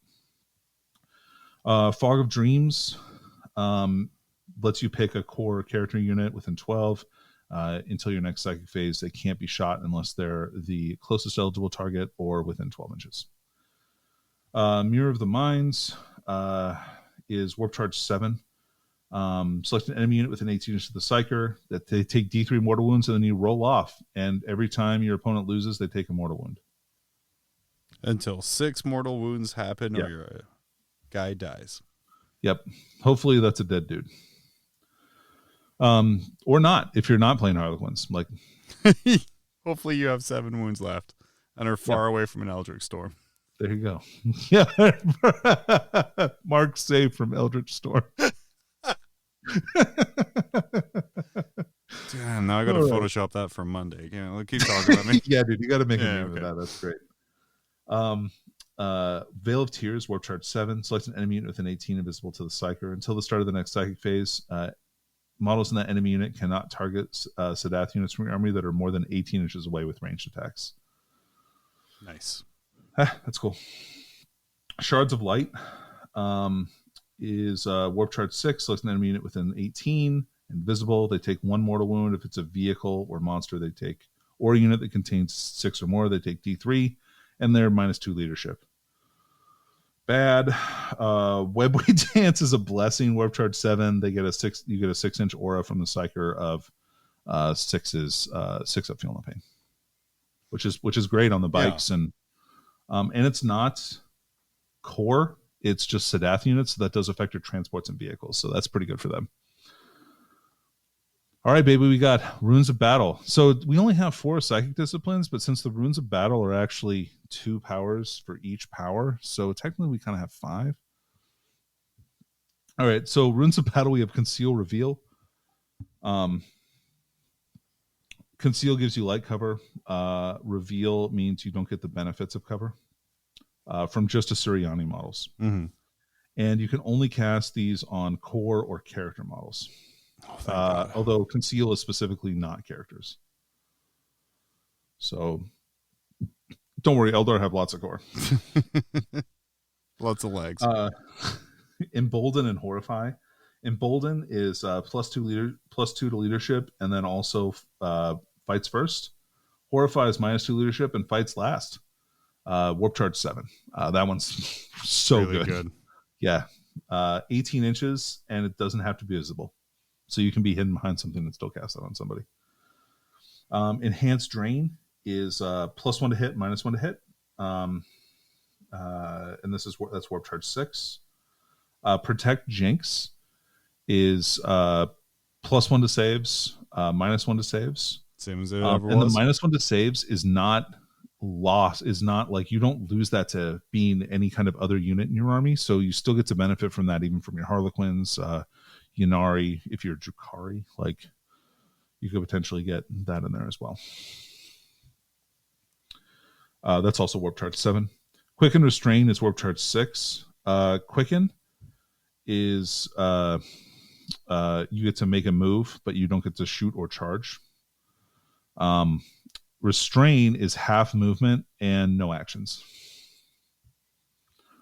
So that's really annoying. Very good. Yeah, right. Like it's good. And then we have Empower Enervate, which is +1 to wound, -1 to wound, and this is only for core units. But the -1 to wound is for any enemy unit. Those are so good. Like, but high warp charge values, right? You're looking at 6s, 7s, pretty much. Right, for sure. There's no 5s. They've only Elfway had really good warlocks where you get +1 to cast on a lot of those. Hey, look at that. Next we have Runes of Fate. So these are like the Farseer runes. So we have Guide, which is core or character unit with an 18 of the Psyker. They get to reroll to hit. So this is not just shooting. This is also combat. If you roll, and this is for all these powers pretty much, if you roll a 10 or more on your psychic test, it boosts the range to 24 inches instead of 18 inches. So I just like to say straight up, I think that is a terrible game mechanic. I think that's awful. Really? Like, I think this, like, no, it's just it's so stupid. It's stupid. Like, what? Like, if I need my unit to have this stuff, I'm not going to risk rolling the 10 or more. Right. It just sort of seems like I'm going to cast on this one. Oh, looks like I can get this guy now, though.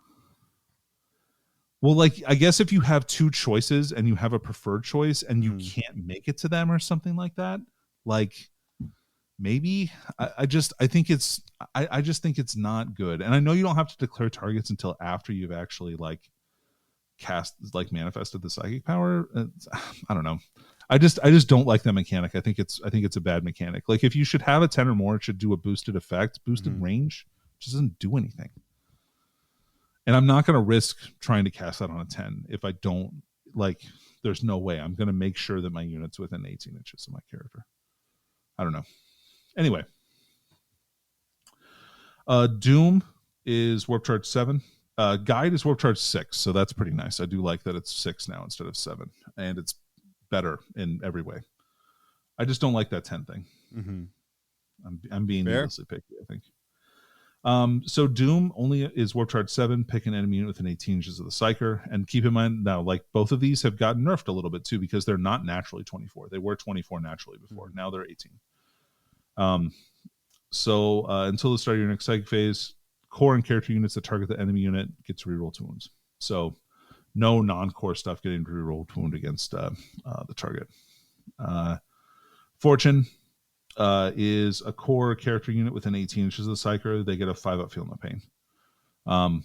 This is odd. This is such a good power.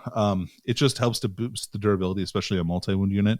It's great on Wraiths, like Wraith Lords, that kind of, or Wraith Guard. I think it's good on them too. It's awesome on the Avatar.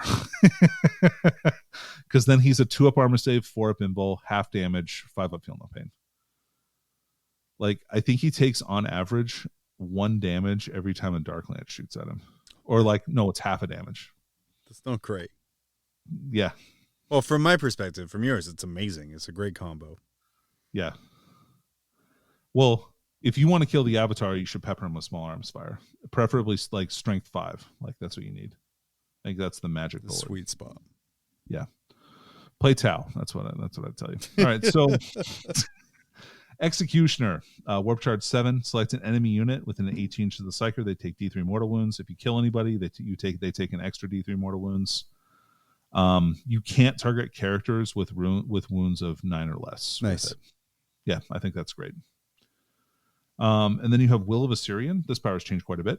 It's a blessing, Warp Charge 6. Select a friendly Craft World's core or character within 18 inches. They get objective secured. They auto pass morale. and they can make attacks with ranged weapons and still action. If you roll an 8 or more, it can be 24 inches. Yeah. Which I think that's a good power. I think that's when the extra range really kind of is helpful, because maybe you're aiming at something to try and shore up an existing objective. But if you notice you can get extra range on it and get because 24 covers pretty much every objective you can get to. So, yeah. Or you can put a character on an objective with just a bunch of enemy models that aren't, and then make it obsec, and then just, you don't even have to fight them. You can just stand there and be no, you don't get any points for that objective this turn.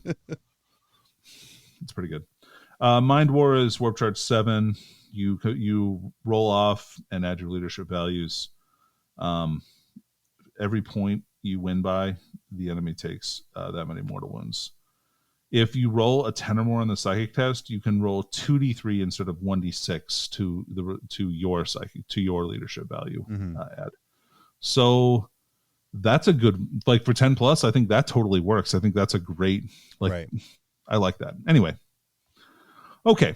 So next we have Runes of Fortune. Now, Runes of Fortune were brought about, this was kind of its own new discipline that came out in Psychic Awakening. So we have Fateful Divergence. So this is a Blessing Warp Charge 6. Get a command point. It's wonderful. It's so good. It's my favorite kind of power. Oh, it's just it's a slam dunk, right? Yeah. You just feel like you're doing a layup. He uses his brain to make his brain bigger so he can do big brain things. Hell yeah. He's no, dude, I'm going to look into the future. What do I need to do? Okay, cool. I see this. Eldritch Storm. Perfect. I only have 2 CP. What do I do? Wow. Let me show you, son. You got Witch Strike, Warp Charge 5. Select one model this Psyker unit, or okay, whatever. Until the start of your next psychic phase, each time the selected model makes a melee attack, if that attack successfully wounds the target, it inflicts 1 mortal wound, and the attack sequence ends. Yeah, that's dumb. Yeah. Okay. Ghost Walk, Blessing, Warp Charge 5. Select a core or character unit within 12. They get +2 inches to charges. That's real good. Crushing Orb, Warp Charge 6. Select an enemy unit within 18 inches and roll 3d6, adding 2 if the vehicle or monster. Every 4+ is 1 mortal wound. Real good. I think that's a totally fine power. If you want a damage power, I think that's cool. It's good. If you can target characters with it. Yeah. Focus Will, Warp Charge 6. If manifested, select one craft world Assyriani Psyker within 24 inches of this Psyker. Until the start of your next psychic phase, add 2 to psychic tests and deny the witch test taken for that unit. You love to see it, John. You love to see it. I mean, then why are we even bothering about rolling more than 10 to get off your super long powers? I only really have to roll a 7. But see, a 7 is 50-50. You never know. Yeah, anyway. All right. Impair Senses, Warp Charge 6. If manifested, select an enemy unit within 18 inches invisible to the Psyker. Until the start of your next psychic phase, the enemy unit cannot be selected for aura ability units, aura abilities from units in your opponent's army. That's dope. In any other psychic tree, that would be the best one. I know, right? It's so good. Just no, you don't get auras this turn. It's I don't know. All right. The last psychic discipline we have is Revenant Discipline. So this is for Ynnari. Gaze of Yad, Warp Charge 6. Select an enemy unit within 18 inches of the Psyker. Roll a d6, subtracting 2 if that unit had a starting strength of 1. So basically, if it's a character. On a 1 or less, they take 1 mortal wound. On a 2 through 5, they take d3. On a 6, they take d6. So it's another smite, more or less. Storm of Whispers, Warp Charge 6. Select 3. Roll 3d6 for each enemy unit within 9 inches of the Psyker. Every 4+, they take a mortal wound. That's pretty annoying. I think that's great on the Incarn. Word of the Phoenix. This lets you bring back 1 dead Ynnari infantry unit that's not a Wraith construct within 6 inches of the Psyker. If it's troops, you get back D3 models. That's cool, Bill. I think that's a cool psychic power, basically like a psychic apothecary. Unbind Souls, Warp Charge 6. Select an enemy unit within 18 inches of the Psyker. Each time a Yunari model makes a melee attack, an unmodified 6 to hit automatically wounds. There's a lot of auto wound on this book on 6s. Dude, yeah. There's a bunch more, John. Shield of Yeniad. Warp Charge 6. Select one friendly Yunari unit, excluding Titanic units within 12. They get a 4-up Imbol. That's a great power, man. 6 for a 4-up Imbol is great. Also, it's just Yunari unit, not core. It can be anything. As long as it's not a big boy. Yeah, as long as it's not a real big boy. Ancestors Grace, Warp Charge 7. Select one Yunari unit within 18 inches of the Psyker. Add +1 to wound for melee attacks. Lovely. Yeah, that's good too. Man, so many powers. You love to see it. And then going through here now, we got data sheets, John. Yeah, we do. We're at data sheets now after almost 18 pages of Crusade rules. Guys, this book is so chonky. It's awesome. It's amazing. I know I keep making jokes about being super thick and long to go through and all that, but like the fact is, like, everyone did want the less books to take it. This is almost 100 pages of rules, over 100 including Crusade, plus a whole bunch of background. It's chunk. Yeah, it's almost as big as the Space Marine book, right? And the Space Marine book was thick. All right, super thick. Can't wait for 2.0. So it's basically your same, like more or less your same kind of basic reminders and rules here. For like how to make an attachment, things like that. So let's just move on to the abilities here. So we have Battle Focus. They previewed this. I'm not going to go over this. It's really good. Favorite of Kane is for all the Phoenix Lords. It's a 4-up Imbol save. They can't lose more than 3 wounds a turn. They can't have a Relic or Warlord Trait. And then we have Strands of Fate. So this is your Fate dice, effectively. So you roll 6 dice. And you're playing Strike Force, 2,000 points. You can keep 4 of them. You can keep 5 of them if you have the Weeping Stones relic. If you're Oathway, you can roll 7 dice. There's also a custom craft world trait that lets you mess around with this as well. Okay, so then you note the dice rolls that you get. You can retain 4 or 5 of these dice, right? 1s are advanced rolls, 2s are charge rolls, 3s are psychic tests, 4s are hit rolls, 5s are wound rolls, 6s are saving throws. So you get to pick any number of those dice and keep them aside. And instead of rolling for those dice, you basically just take the substitute them out. So they're like kind of like the sisters' faith dice. These are just fate dice. Yes. Very powerful. Oh my God, dude, it's such a good ability. All right, and then we've got deployment abilities, which we've got advanced positions, which are basically like scout moves. So infiltrate, you get to put them up on the table before when you're deploying them, 9 inches away from the enemy deployment zone. And then sudden assault is deep strike. And then weapon abilities are shuriken weapons. So whenever you roll a 6 to wound unmodified, AP is an extra -2. All right, and then we have the Harlequin abilities.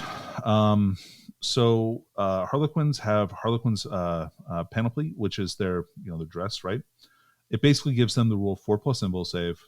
It's their flip belt, so whenever they make a normal move, advance, falls back, or makes a charge, they can move horizontally through models and terrain features if they weren't there. And then melee attacks are -1 to hit them now. So that's an extra rule that they did not have before. So which is I think totally makes sense.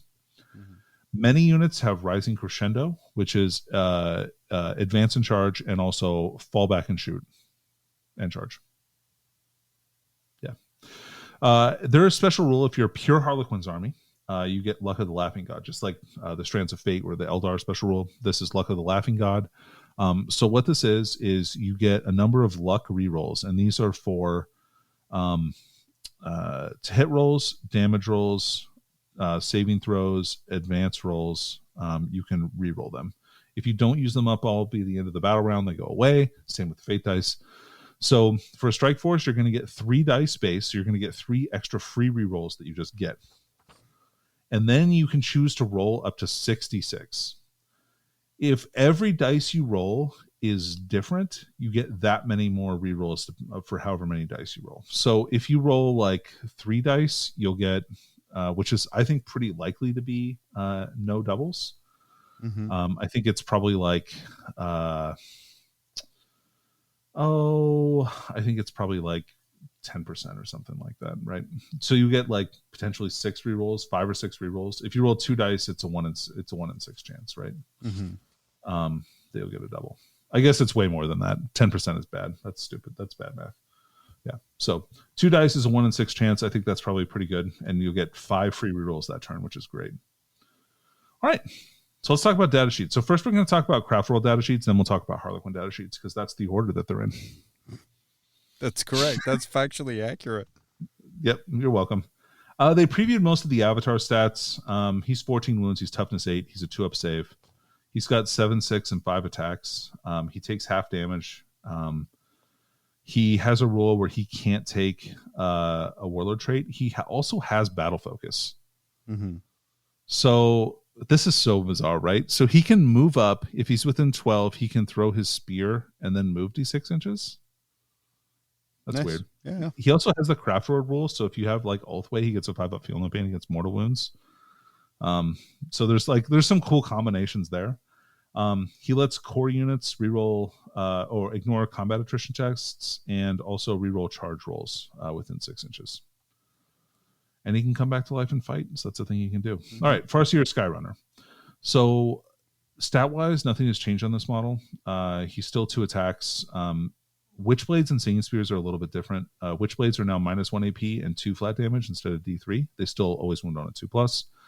Singing Spears have no AP, but they're 3 flat damage, and you can still throw them at strength 9. As far as rules for this guy goes, he still has a 4+ invul.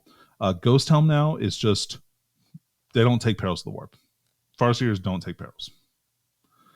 Fluffy but annoying. Yeah, what's that? Fluffy but annoying. Yeah, for real. And then he's got Ride the Wind, so he gets 6 advance. All Farseers have Runes of the Farseer. So that means that when you roll your fate dice, for every Farseer you have, you can reroll 1 of the dice. Yep, so that's him. Eldrad is a little changed. So he's still toughness 4. He's got 6 wounds still. He went down to a 4+ invul. He's not a 3+ anymore. However, he does have permanent transhuman, so you can't wound him on better than a 4. Because he's just glass. Because he's just, dude, he's old. You don't want to hit him too hard. His staff is +2 strength, -2 AP, 2 flat damage, and wounds on a 2. And he's got 3 attacks, which is kind of nice. So he's not like terrible in combat.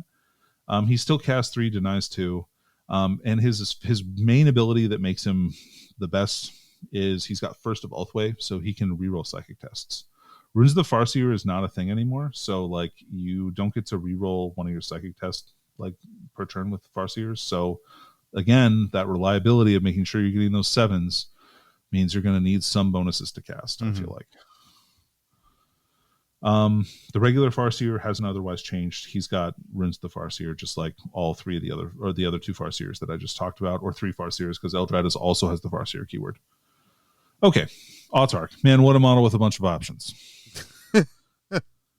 So he's 5 wounds and 5 attacks. I do like that he's got 5 attack space. He's got so many different options. Now, he can't take Manda Blasters unless he has the Swooping Hawk wings.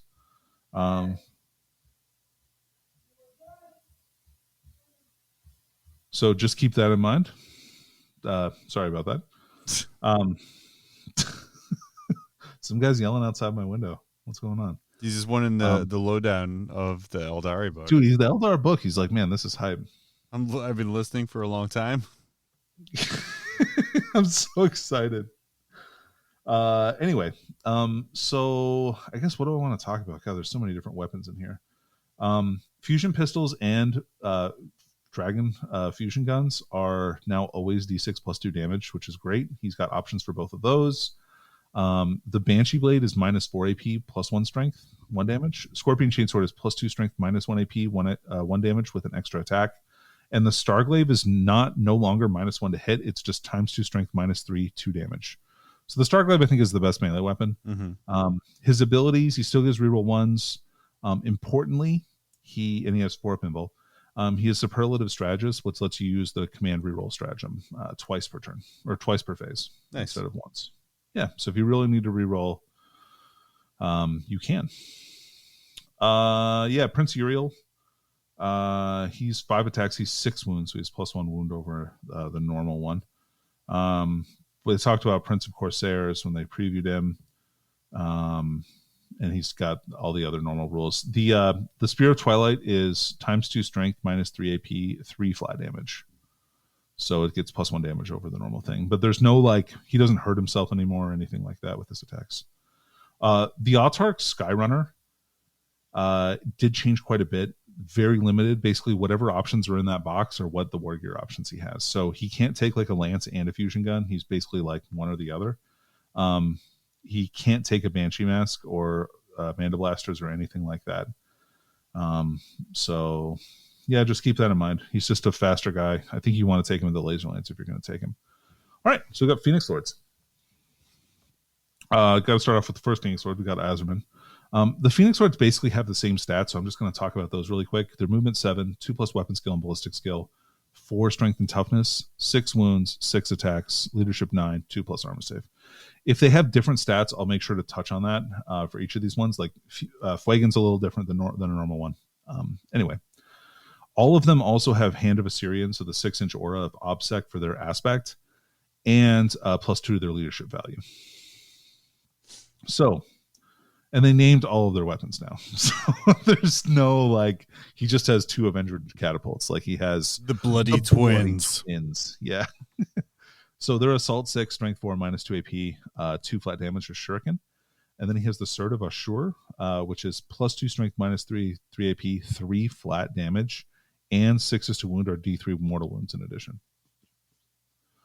So 6 attacks at that, or I think he's very solid. His cool ability, he has a 3+ impulse save. The only model in this book, except for the Solitaire. And sometimes the Harlequin models. All right. But that extra point of strength in that sword is the world of wonder right there. The +2 strength? Yeah. It makes such a difference, man. Yeah. Going from strength 5 to 6 with all of the thickness going around right now is huge. Yep. Especially, like, it's good against Custodes. It's good against Orcs. Like, all of those are all toughness 5 armies. So, all right. So we got Baharoth. So, spoiler, this is my favorite Phoenix Lord. I think his rules are perfect for him, and they're so good. So same stats as a normal Phoenix Lord. He's got Fury of the Tempest, Assault 4, Strength 6, -2, 2 flat damage, 6 is to hit auto wound. You'll see that with the Swooping Hawk's weapons as well. Shining Blade is +1 Strength, -3 AP, 2 flat damage, and 6 is to hit explode. So his cool ability, and he has Sudden Assault as well, so he can Deep Strike, but don't do that. He's got Cloud Strike. Whenever this model consolidates or makes a battle focus move, you can instead remove it from the battlefield and set it up anywhere on the battlefield more than 9 inches away from any enemy models. That felt appropriate. My God. Yeah. Just like, the possibilities for this model are so crazy, right? Like, he moves normally, shoots something, battle focuses, deep strikes across the table somewhere else to charge another unit out of deep strike, right? Like, and then after he fights them and maybe kills like a squad, like, then he can just consolidate and go back to your deployment zone. Like, no model has that kind of maneuverability in the entire game. Do you feel it's going to be FAQ to a once a turn thing? Oh, and even then, it's still, yeah. Even if it's still great, right? Like, once a turn, but this is like huge, like the amount of jank you can do. Yeah, and so keep in mind that the Aspect Warrior, the Phoenix Lords, all have their Aspect Warrior keyword, so their aura gives them OBSEC as well. So, like, he can deep strike back onto an objective and have OBSEC on it. Like, he's so good. So he's a guy who can hold the homed objective in your deployment zone while zipping around the map, killing things, and at the end of the turn goes back to look after your home objective. Yeah. With 4 shots, like 4 good shots too. I think he's amazing. All right, so Fuegan is strength and toughness 5. Over a normal Phoenix Lord. So he's got his lance, which is strength 10 -4, damage D6 +4, 18 inches. Or he can shoot a beam, which is strength 6 -3, 4 flat damage. And so he picks a target, and then any unit that crosses a line between him and that closest model also take a hit at that damage. The Fire Axe is strength user -4, 3 flat damage. He gets to reroll ones to wound against vehicles and monsters. And also he has unquenchable resolve. If he's lost any wounds, he gets +1 strength and attack. So him going to strength 6 is like a real big deal. Because that makes him wound all that toughness 5 stuff easier, and he's also got 7 attacks, and his attack 3 flat damage is dope. All right, we got Jane-Sar. Poor Jane-Sar. So she's movement 8 over a normal. Oh, sorry, and Baharoth is movement 14. So he's Those are the wings. Yeah, the wings. So God, she's I don't know, she's lost. So she's got Silent Death, which is a little Triskel that she throws. Assault 6, Strength 6, -3, 1 damage. She's got the Blade of Destruction. So she can either do Piercing Strike or Sweeping Blows. Piercing Strikes are Strength +2, -3, 2 damage. Or Sweeping Blows are double attacks at Strength user, so Strength 4, -3, 1 damage. She's got Terror's Lament, so this is her Banshee Mask. You can't Overwatch against her or set to defend. And enemy units with engagement range of her are -1 attack and are fight last. Those are all really good abilities. She can also, with Acrobatic, advance and charge, and is -1 to hit. But she doesn't have the Banshee's normal rules of +1 to wound on the turn they charge, so I think her attacks are just kind of limp. And she's got 12 attacks potentially, right? Which is cool. Mm-hmm. But the normal Exarch is 10 attacks at strength 4 with +1 to wound and 2 damage instead of 1 damage. Right. It's just the Exarch is a better fighter than Jane-Sar is stupid, I think. Anyway. Karen. Granderess. Oh. Yeah. You were very close, John. The pronunciation was just slightly off. Karen Dress. It must have been your Scottish accent. Oh, must be. So Araha's main is melee or shooting. Shooting is 12-inch range, assault 2, strength 5, -1, 2 damage with shuriken. Or it's strength times 2, -4, 2 flat damage. Alternatively, he can use ice Isimethyl, which is +2 strength. Sturmethil? Sturmethil. There's an R in there. Oh, there is. Sorry. I just thought that was another thing of the M. There's been at least 15 comments off of this of your pronunciation of things. Oh, great. Fine. I can't wait. Yeah. Anyway, it's strength +2, so strength 6, -2, 1 damage, and he gets double attacks. Which is great. Because he actually wants to do that. Mm-hmm. So, and he's strength 6 and not strength 4. The Scorpion's Bite is any 6s to wound do 2 mortal wounds in addition to normal damage unless he targets a vehicle. That's so good with 12 attacks. And also, so this is kind of an interesting caveat. So he's Sustained Assault. So each time a melee attack is made by an unmodified 6 to hit, there's 1 additional hit. But additional attacks generated by this ability cannot benefit from Scorpion's Bite. So if he rolls 12 attacks and he gets 2 6s, right? And I hit the rest of them, right? So I've got 12 hits that I can roll. I have to roll those other 2 separately so that they don't get Scorpion's Bite. Makes sense. Yeah, I think it's probably maybe that was just they found to be a little too tuned otherwise. Finally, we've got Malganra. So he's the same base stats. Magatar is Assault 6, Strength 7, -2, 2 flat damage. 6 is to wound, or 1 mortal wound in addition. It's not Shuriken, which I thought was weird. Like, it's obviously a Shuriken cannon. And then in melee, it's +2 strength, -2 AP, 2 flat damage. He's got unescapable accuracy, no dense cover, and Doom Incarnate. Every model he kills is 2 models for morale. So, yeah, he's cool. Actually, does he have battle focus? He does have battle focus. Normal Dark Reapers do not have battle focus, which is something interesting. All right. So you've got Iliac Nightspear, the famous rider of the stove. He is sorry, did you say rider of the stove? Stove. Did you not hear the story about? No. That was an Alaska meta reference. Oh, yeah, Randall left him on the stove. Do you remember that? Like, yeah, I remember Eric asking me for a year and a half afterwards if I had an Iliac Nightspear he could borrow. Yeah, that was the joke. All right, I'm caught up. So, got it. Okay, so he's got Voidbringer, which is Strength 6, -3, 3 flat damage, 4+ to wound is D3 mortal wounds in addition. So it means a good sniper rifle, right?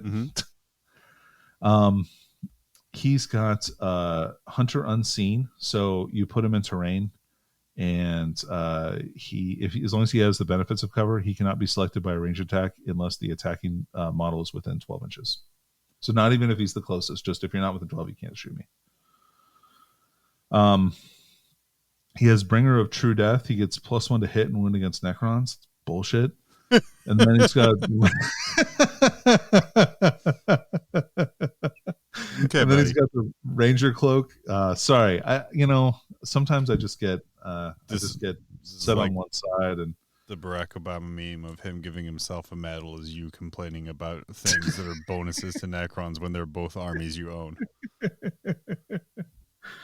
Oh man. So he gets an extra point of cover whenever he's getting cover. So, and he's got a 4-up save naturally. He doesn't have an invul. He's got a power sword. Nice. Spirits here. He's cast 1, deny 1. He's got a 4+ invul. He's got Spirit Mark. So Spirit host core units within 6 inches, reroll to wound rolls of 1. He's got 4 wounds and 2 attacks. And he can cast from Runes of Fortune or Battle. But what a great way to get Fateful Divergence for your free command points. Sure. Yeah, or give your Farseer +3 to cast, or an extra +2 to cast, right? He can be your backup buddy.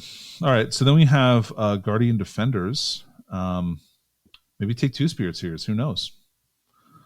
Guardian Defenders have the same stats they always have. So 3+ weapon skill, ballistic skill. Oh, no, they are now 4+ armor save instead of 5+.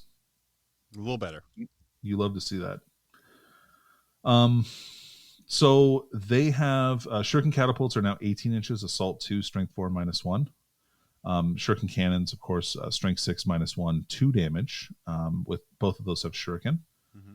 It's a heavy weapon now, though. So,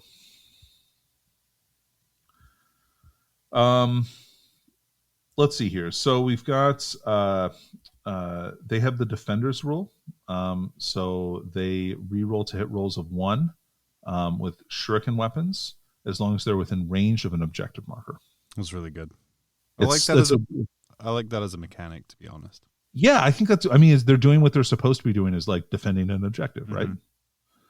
And that's contrasted, right, to the Storm Guardians, which reroll 1s to hit against enemies that control an objective marker.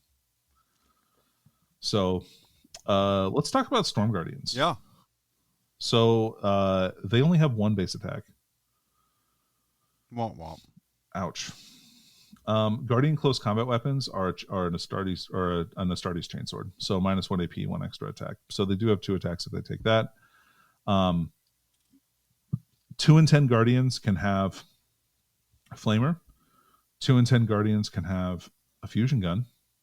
A Guardian fusion gun specifically, which is Strength 8, -4, D6 damage, and this one does have half range. So they give him like they just give him a melting gun that they like salvaged off of like some Imperial Guard. They give them their cast off ones, like, here. Yeah, this one's shot enough. Here, take this.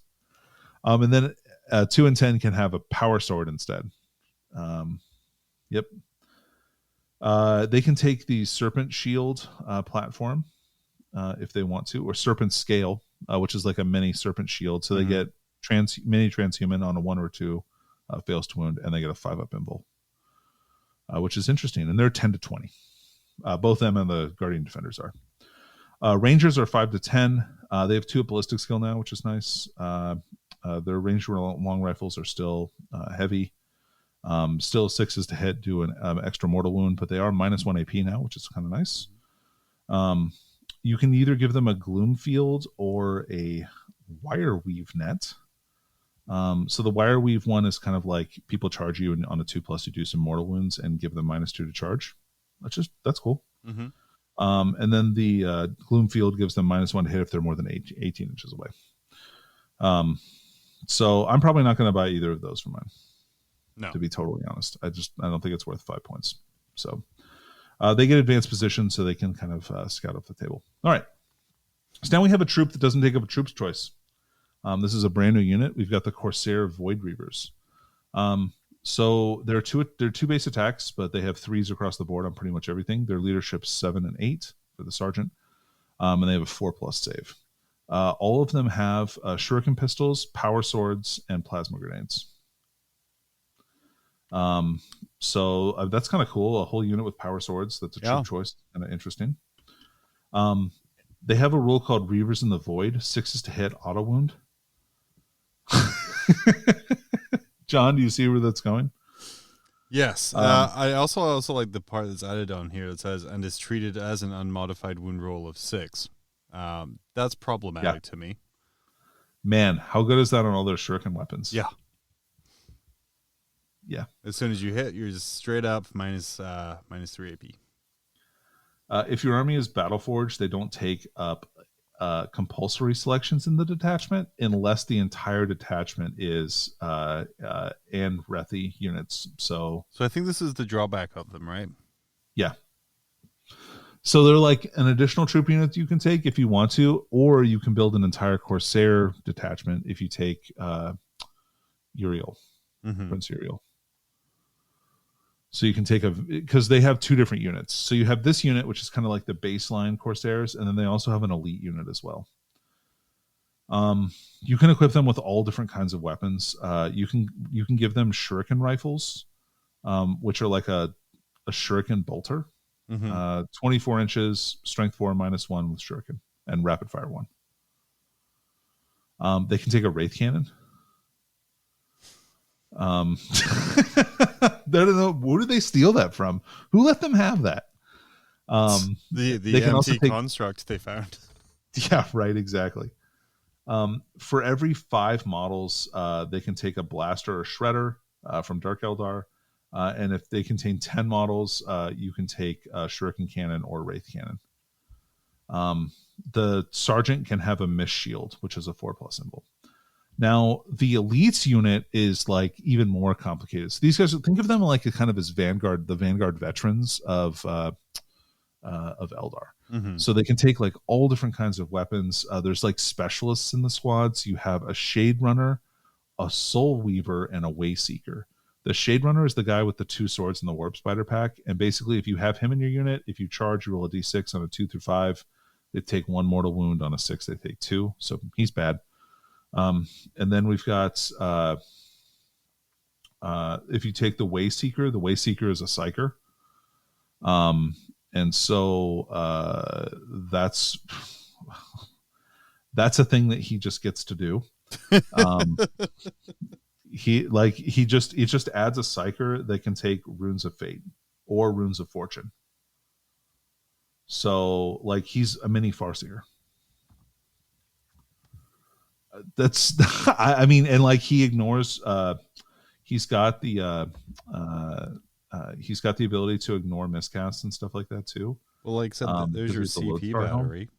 Yeah. There's a CP battery. They're not super expensive. I mean, that character is a little bit more expensive, but he's still fine. And then the other guy, the Soul Weaver, has the Channeler Stones, which lets you ignore the first failed save. These guys have a 4+ save. You can give the sergeant a 4+ invul. They have 3 base attacks and 4 attacks on some of the specialists. And yeah, they're all 1 wound. That's a really complicated unit, to be totally honest. I think that they're pretty good. They can take extra even other weapons, like you can give them sniper rifles and stuff like that too, but I don't think you will. Anyway, they're cool. Moving on, warlocks. If you take only warlocks are 1 to 6 choice. If you take only 1 warlock, he becomes a character, but his points go up substantially. So a single warlock if you take a single warlock, he's 40 points. 2 warlocks is also 40 points. Oh, so but they lose character status if you take 2 of them. Otherwise they're pretty much exactly the same. They can miscast. They're 2 wounds. They're 2 attacks. Let's see. You can take them for free. They don't take up detachment. If you have for every Farseer, you can take 1 unit of warlocks. If you have 4 or more of them in the unit, they know 1 extra power from runes of battle, and they can attempt to manifest 1 extra power. They don't have a mini smite anymore. They just have a normal smite. And then warlock skyrunners are basically the same thing, except they're 1 to 3. Mm-hmm. Okay. Dire Avengers. Newly elited. As before they were troops. Move to the elite slot, right? They have 2 base attacks now. They get the 5+ invul save that all aspect warriors get. They have defensive tactics, which lets them perform actions and still shoot. The only thing that costs points for the Exarch, they're 12 points a model. The only thing that costs points for the Exarch is the Shimmer Shield. So that's a 4+ invulnerable save. The Power Glaive is +2 strength, -2 AP, 2 flat damage. The Dire Sword is a +1 strength weapon with no damage, no AP. Every time you successfully wound, you do a mortal wound. The Avenger's Shuriken Catapult is Assault 3, Strength 4, -2. It is a brutal, brutal weapon. Because 6s to wound are AP -4. If you're taking that Shuriken, like the Shuriken Craft World ability, so 6s to hit, auto wound at -4 with 30 shots. If you lose, a couple of Dire Avengers for 2 command points, they can shoot twice. They can action still shoot. They can shoot and then battle focus away. Like, it's such a versatile unit, and they hit really hard. If they're coming out of their transports, you can get +1 to wounds. So now they're wounding toughness 7 things on 4s. Anyway, very good unit. Fire Dragons. They talked about them a little bit on Warhammer Community. They're toughness 4 now.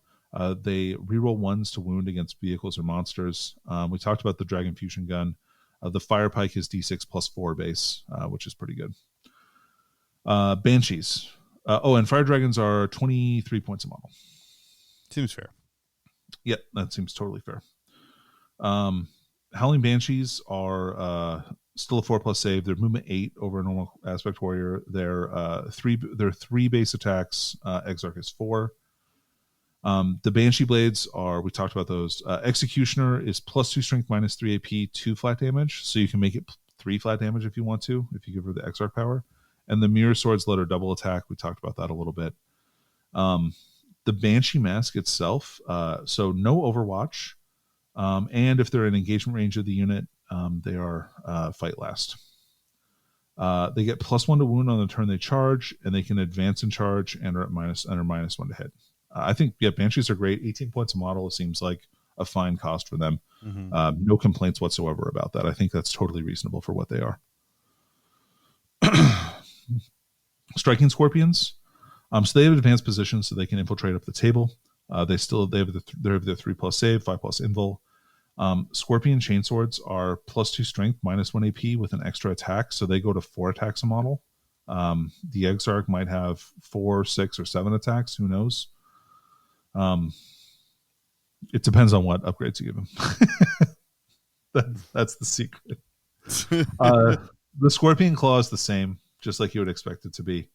Manda Blasters, unless they're targeting a vehicle or monster, unmodified wound rolls of 6 do a mortal wound. So Commanders can Manda Blaster monsters, and Scorpions can't.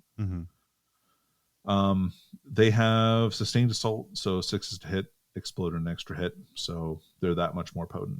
They're so good. I think they might be better than Banshees. I like that style of unit more with a more weight of attacks. Mm-hmm. And strength 5 is a big breaking point, so they're good against toughness 8. Yeah, I like them a lot.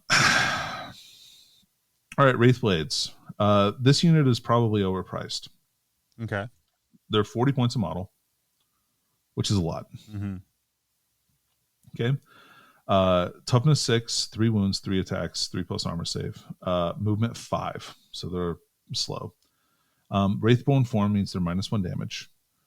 If they take the swords, they get +2 attacks, so they're 5 attacks a model at strength 6, -3, 1 damage. Or if they take the ghost axes, they're strength 7, -3, 2 flat damage. The force shield is just a 4+ invulnerable save. Mm-hmm. They're 40 points with swords and 45 points with axes and shields. It seems spendy. I think so. I don't know. You can probably make like a smaller unit work, I think. It depends on what craft world you take. I don't know. I'm real iffy on them. Let's talk about Wraithguard. Yeah. I think they're probably overpriced too. So they're 40 points a model. They're 5 extra points if you give them the D Scythe. Same basic stats as the normal Wraithguard. Now, the D Scythe is 12-inch range, assault D6, strength 10, -4, 1 damage. It has blast, and each time an attack is made by this weapon, an unmodified wound roll of 6 inflicts 1 mortal wound in addition. Now, Wraithguard have an ability called War Construct, which lets them shoot into combat. But since the D-Scythe has blast, it can't. Yeah, because that's part of the main blast rule, or the shooting into combat rule, right? Not anything else. It's part of the blast rule specifically, not the So that's really not good. Like if those things, if those did not have blast, like they would be so much better. Mm-hmm. And then the normal Wraith Cannon is 18 inches, strength 10, -4, damage D3 +3, and 6 is to wound, do a mortal wound in addition to damage. So they don't get to fall back and shoot anymore. They just get to shoot into combat, which is a fine. Mm-hmm. They also lost their Wraithbone Fists, but so instead of having 1 attack that does 2 damage, they have 3 attacks that do 1 damage at strength 5. So I don't know. That's kind of an even trade-off, I think. Now, probably my favorite unit in the entire Eldar range after Eldrad is the Wraithlord. I think they are like the coolest looking units. I love Wraithlords. I've always loved Wraithlords. They've been a personal favorite of mine. So their overwork is now they're 9 wounds, so they don't degrade. Mm-hmm. They're still toughness 8. They're still 4 attacks. They're 3+ armor save. Their movement 8.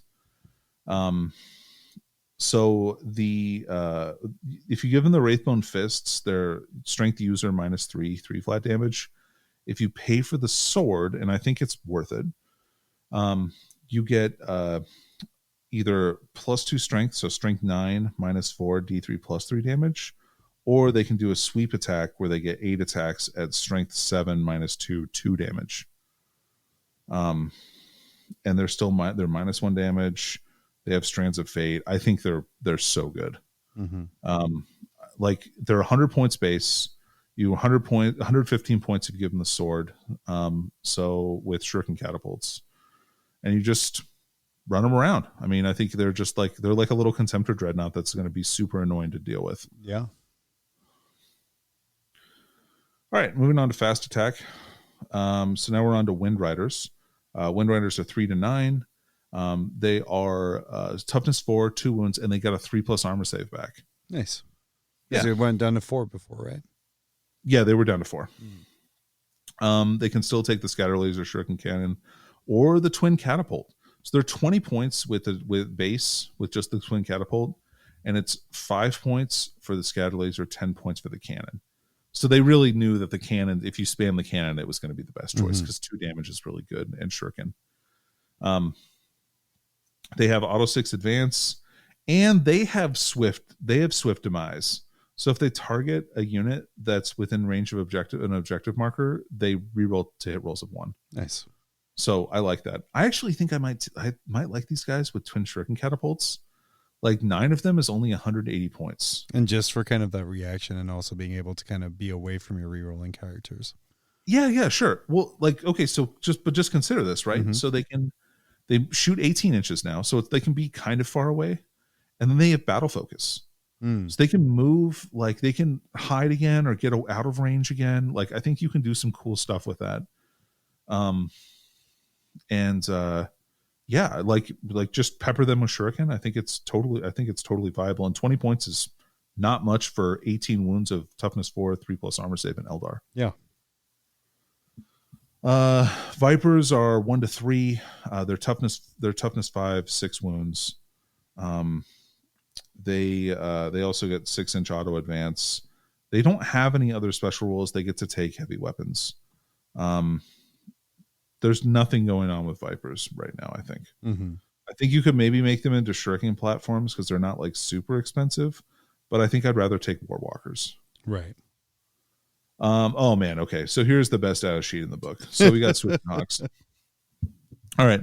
So they're 5 to 10. Movement 14. They have all the aspect. Yeah, thank you. Perfect. You're John. welcome. That was actually a hawk too. It was. I absolutely meant to do that and didn't just accidentally elbow the board too. All right. So let's see where to start. Okay. So the Hawk's Talon is the Exarch weapon. It's Assault 4, Strength 5, -1, 6 is to hit auto wound. The Las Blasters are now also Assault 4, Strength 4, and 6 is to hit auto wound. So that's a serious blow. That's a serious glow up right there already. Like that's with the auto wounding and an extra shot per weapon. Because maybe they were 4 shots before at Strength 3, but they went up to Strength 4. So that's great. They have a 5+ invul save now, and then they have Skyleap. And so Skyleap is, you would think, oh yeah, sure, they can like go back up to Deep Strike once per game. How about every time they battle focus? No, dude. Every time they battle focus. So these guys are just going to be like shooting and then focusing wherever they want. I thought that was just for the Phoenix Lord. It's for the basic guys too. Yeah, the basic guys get to do that. The Phoenix Lord just gets to also do it when he consolidates. It's really good. It's so good, man. They can be anywhere you need them to be. They're the ultimate objective grabber. They're very good. 18 points a model for them. Warp Spiders. Warp Spiders are movement 12. They have a 3+ armor save as well. The Warp Spider generator lets you battle focus for 2d6. If you roll double ones, you take a mortal wound. The unit does. So gotcha. Not each guy or anything. The Death Spinner is 12-inch range, assault d6, strength 6 -2 with blast. It's not auto hit. There was a rumor out that it was going to be auto hit, but it's not. But still, the Exarch can take an additional Death Spinner and Power Blades. So you're looking at like a unit of 5 puts out 6d6 shots at strength 6 -2 with blast. In addition, the first time each phase this unit is selected as the target of a charge, it just gets to move 6 inches.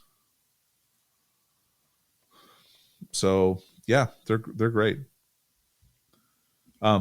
Imagine them in that terrain piece too. Like you do not want to mess around with this with the spiders in that. Like, because like you're going to be -2 to charge. They're just going to leave. You're not going to get to fight them. Just shalobing up a table. What's that? Just shalobing up a table. Yeah, there you go. So then we have Shining Spears. So Shining Spears have fallen from grace quite a bit. They're 16-inch moves still, which is great. They still get the auto 6-inch advance. So in Time Han, like being able to move 22 inches and charge is still definitely a thing that they can do. I don't know if it's not as good as it used to be, but it's still decent. There are 3 attacks. Exarch is 4. They have laser lances and twin shuriken catapults. The Exarch can take a shuriken cannon. He can take a shimmer shield, which gives him a 4-up invul, and he can take a paragon saber or a laser or the star lance. The star lance is now is still strength 8 on the turn he charges. It's +5 strength. Laser lance is +3 strength on the turn they charge. Otherwise, it's +1 strength. So it's not strength 3 anymore. So that's good. Still -4, 2 flat damage on both of those. The Paragon Saver gives you an extra attack, and it lets you reroll to hit and to wound. It's +1 strength, -4 AP, 1 damage.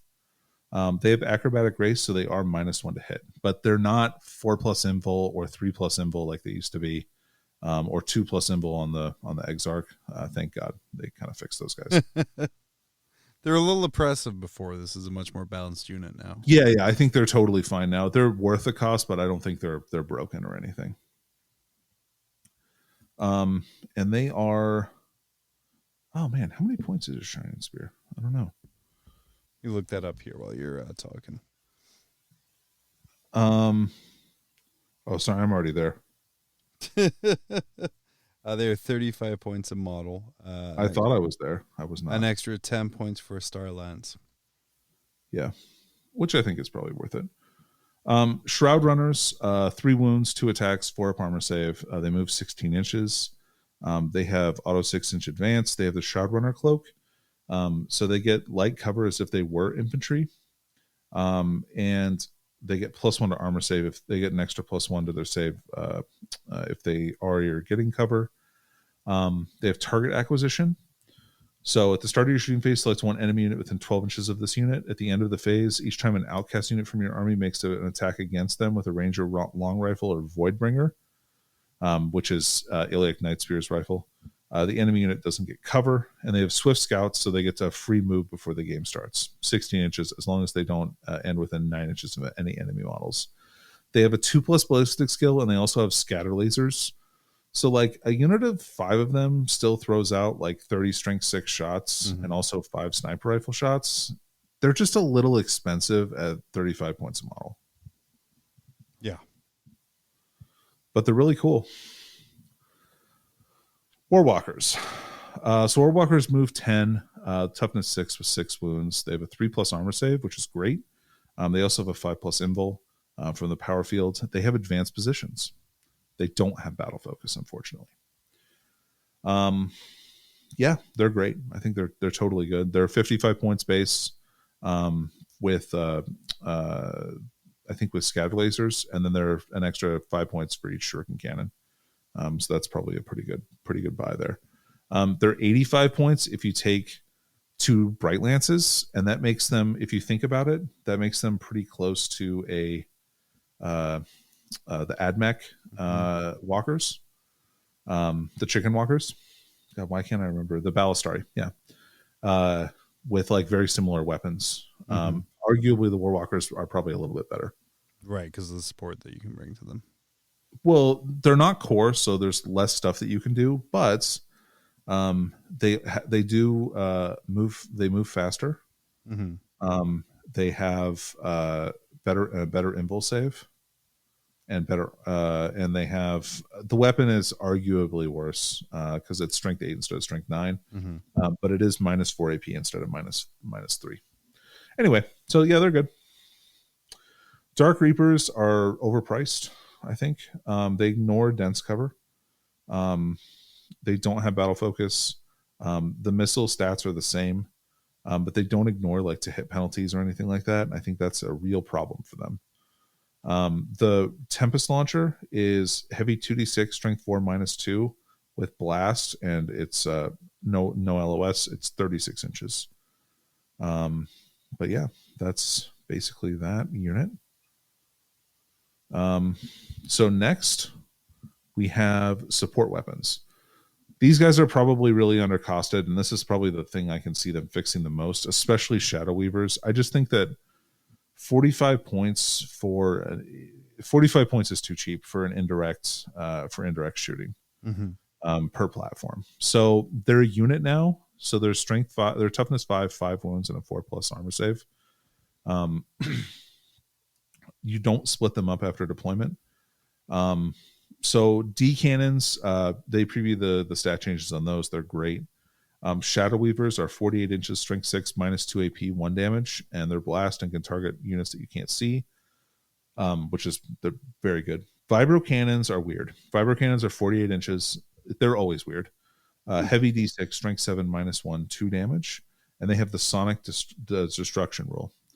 If If an enemy unit, excluding units that can fly, is selected as a target of 2 or more vibro cannon attacks that models in this unit are equipped with, you get auto hit. And then if an enemy unit is target of 3 or more, they auto hit and get +1 to wound. So 3d6, strength 7, -1, 2 damage that get +1 to wound. I think that's good. It's pretty good. It's not 400 points for 9d6 indirect fire shots, though. Yeah, I agree. Yeah, precisely, John. You've nailed it. The Falcon, man, the Falcon is good, actually. So still movement 16, still 12 wounds, still toughness 7. It doesn't have any special like defensive abilities unless you buy it some. The different weapon upgrades are great. The pulse laser is now heavy 2, strength 9, -3, damage D3 +3. Mm-hmm. So it got a huge glow up. That thing is awesome now. So you've got Crystal Targeting Matrix, which lets you ignore ballistic skill penalties. Ignore modifiers to the hit roll, my bad. And then you have Spirit Stones. You count as double wounds for bracketing. Star Engines give you 3 inches to the model's move characteristics, so it moves 19 inches at full capacity. That's pretty quick. And then you've got Vectored Engines, which once per battle gives you battle focus. This is going to be really important for fire prisms. I think that's the way that you use them. Mm-hmm. It has the Cloud Strike rule, which is basically the same as Drop Pod Assault. So it can deep strike on turns 1, 2, or 3, and then when it deep strikes, the unit inside can get out as long as they stay 9 inches away from the enemy. And it can take 6 models. Yeah. So yeah, I think the Falcon is totally good. It's 140 points base. It's great for its points. Like back in the day, several editions ago, I took them as like little fire dragon carriers to drop down, and like it's the fact that I can do that turn 1 with Cloud Strike now is amazing. Yeah, do you remember how awful it was because they like didn't scatter and they just get to get out and blow like 3 things up? My friendly list, and they were all ballistic skill 2+. Yeah, those are the days, John. Mm-hmm. All right, so now we got Night Spinners. The Doomweaver is now heavy 2d6, strength 7, -2, 2 damage. Still it's got blast and it can target units that you can't see. It can take any of the ranged upgrades. Otherwise, it's 145 points. I think. Yep. It's totally good for those points. I think it's solid. It's a good contender between those and the Shadow Weavers. Which one is better? They're very similar points. So it's 135 for 3 Shadow Weavers, or 145 for the Night Spinner. The Night Spinner is a lot faster. Mm-hmm. So there's definitely some like kind of more table play you get options with the Night Spinner. Otherwise, they're pretty close to the same. All right. So we got the Night Spinner. We talked about that. We got the Fire Prism. All right. So they preview the Fire Prism shooting power. So kind of the combo here is that you use Vectored Engines to give them battle focus. And you pop one out. You give them both Vectored Engines. You pop one out. You use Linked Fire. They both shoot. You shoot the one that popped out, and then you battle focus it back out of line of sight. And then the next turn, you use battle focus on the other one, Linked Fire, and blow something up with that. So dumb. Yeah. Because a lot of people were underwhelmed by the Fire Prism, by what was kind of leaked, but kind of being able to just Roomba in and out, turn over turn. Yeah, I mean, it just lets you make it so it lets you facilitate trades with no response, which is good. Turns out that's a thing people like to do, right? Not me. All right, so just kidding. I love to do that. We've got Wave Serpents, still 13 wounds, still 3 up save. The Wave Serpent shield is now actual transhuman, which is awesome. And then they get a 5+ symbol, also awesome. Yeah. They're just better. Durable little troop carrier. Yep, still 12 models that it can hold. Crimson Hunter. So it flies real fast. It's 3+ armor save, which is nice, not 4+. It has Sky Hunter, so it gets +1 to hit and reroll to wound rolls against targets that can fly. It has the normal hard hit, supersonic, airborne, all that stuff. Can still take Bright Lances, and the Pulsar got us much better, or Star Cannons if you want. Next, we've got the Hemlock. Oh, and it's like 180 points, I think, for that bad boy. The Crimson Hunter. Card upgrades, you're looking at a lot more. Am I right? Let me look here. Oh, sorry. No, you're all good. Like right as you were talking, your mic levels dropped. I'm like, oh no. So I go. Oh no. Okay, sorry about that. Oh no, you're good now. Boy, howdy, are you good? Oh, I'm powerful. You're powerful. Crimson Hunter is 170 base, 10 points for the Bright Lands. Okay. So yeah, it's still overpriced. Mm-hmm. All right, we've got the Hemlock Wraithfighter. He's got the 2 heavy D sights. They're now heavy D6, strength 12, -4, 2 damage. With Blast, they're not flamers, so they don't auto hit. And then 6 is to wound or 1 mortal wound. In addition, it has the Mind Lock pods, which still give a -2 to leadership. The cool thing about the Hemlock is that it has Wraithbone form, so it's -1 damage. And still a Psyker, which is annoying. But I think it's overcosted. Am I missing something, Danny? Here, did they miss the? Did they lose their second turn?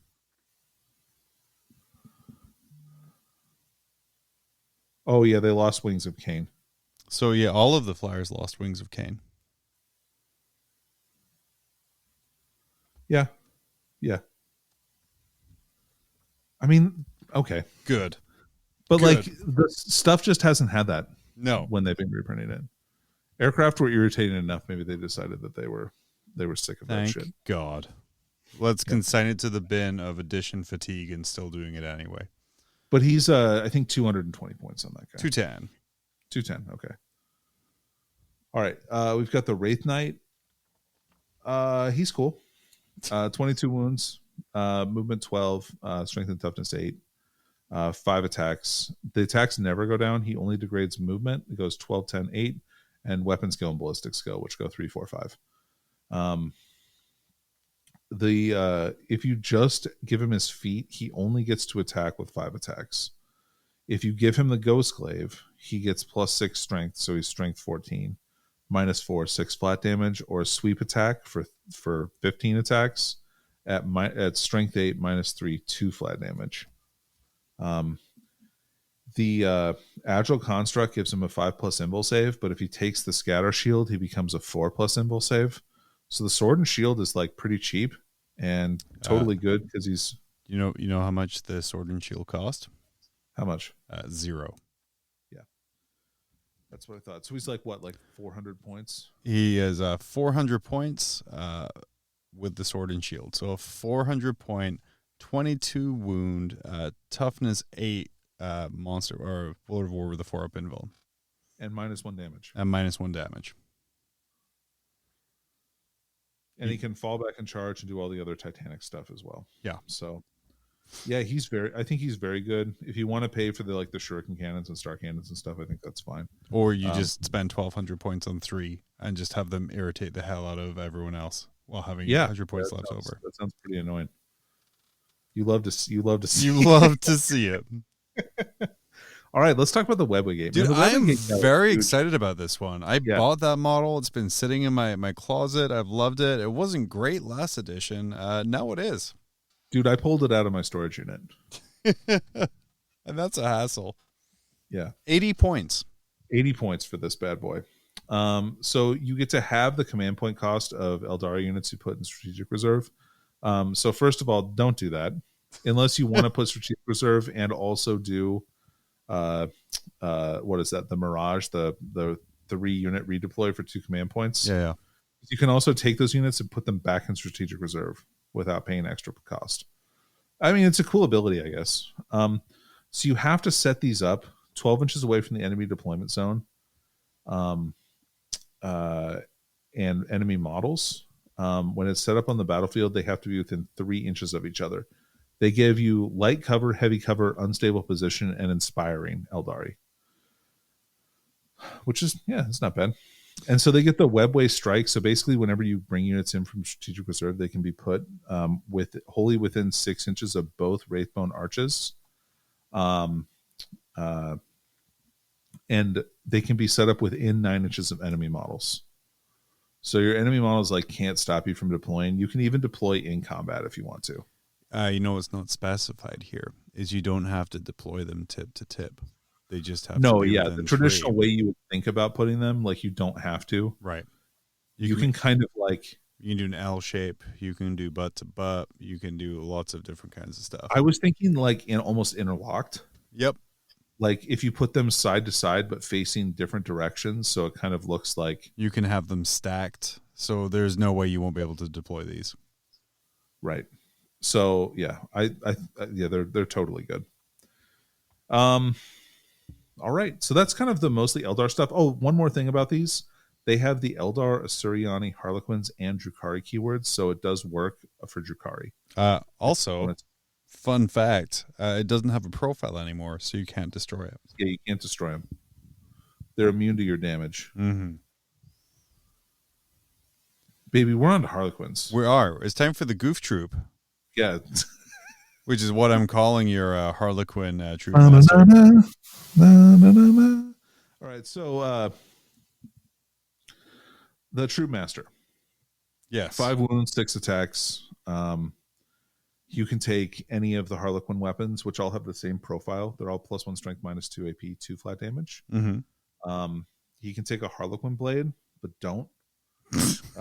It's +1 attack and -1 AP, and that's what you get. So he's still strength 3. He's just gonna be trash. It's either it's 5 points for the power sword. Just cough up the 5 points. Don't be cheap. Also, the fusion pistol is only 5 points on him. I almost would always buy that. I feel like that's a good buy for him. Mm-hmm.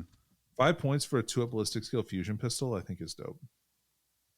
So, Choreographer of War is now reroll to wound rolls of 1 for friendly Harlequin units. Not bad. So it's Harlequin core. So the thing about this is it's not, and we'll get to the core thing in a bit, because there's a misprint. I think this isn't just melee. Mm-hmm. So that's an interesting change. It used to be reroll all failed wound rolls in melee.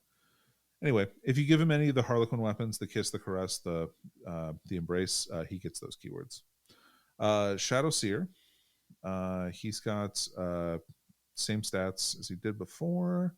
Hallucinogen, Grenade Launcher. Each time a hit is rolled, roll 2d6. If the result is greater than the leadership characteristic of the unit, they take 1 mortal wound. It's Assault D3 with Blast. Cool. Neurodisruptors is basically if you hit, unless it's a vehicle, they take a mortal wound. If it's a vehicle, it's strength 6 -3, 1 damage.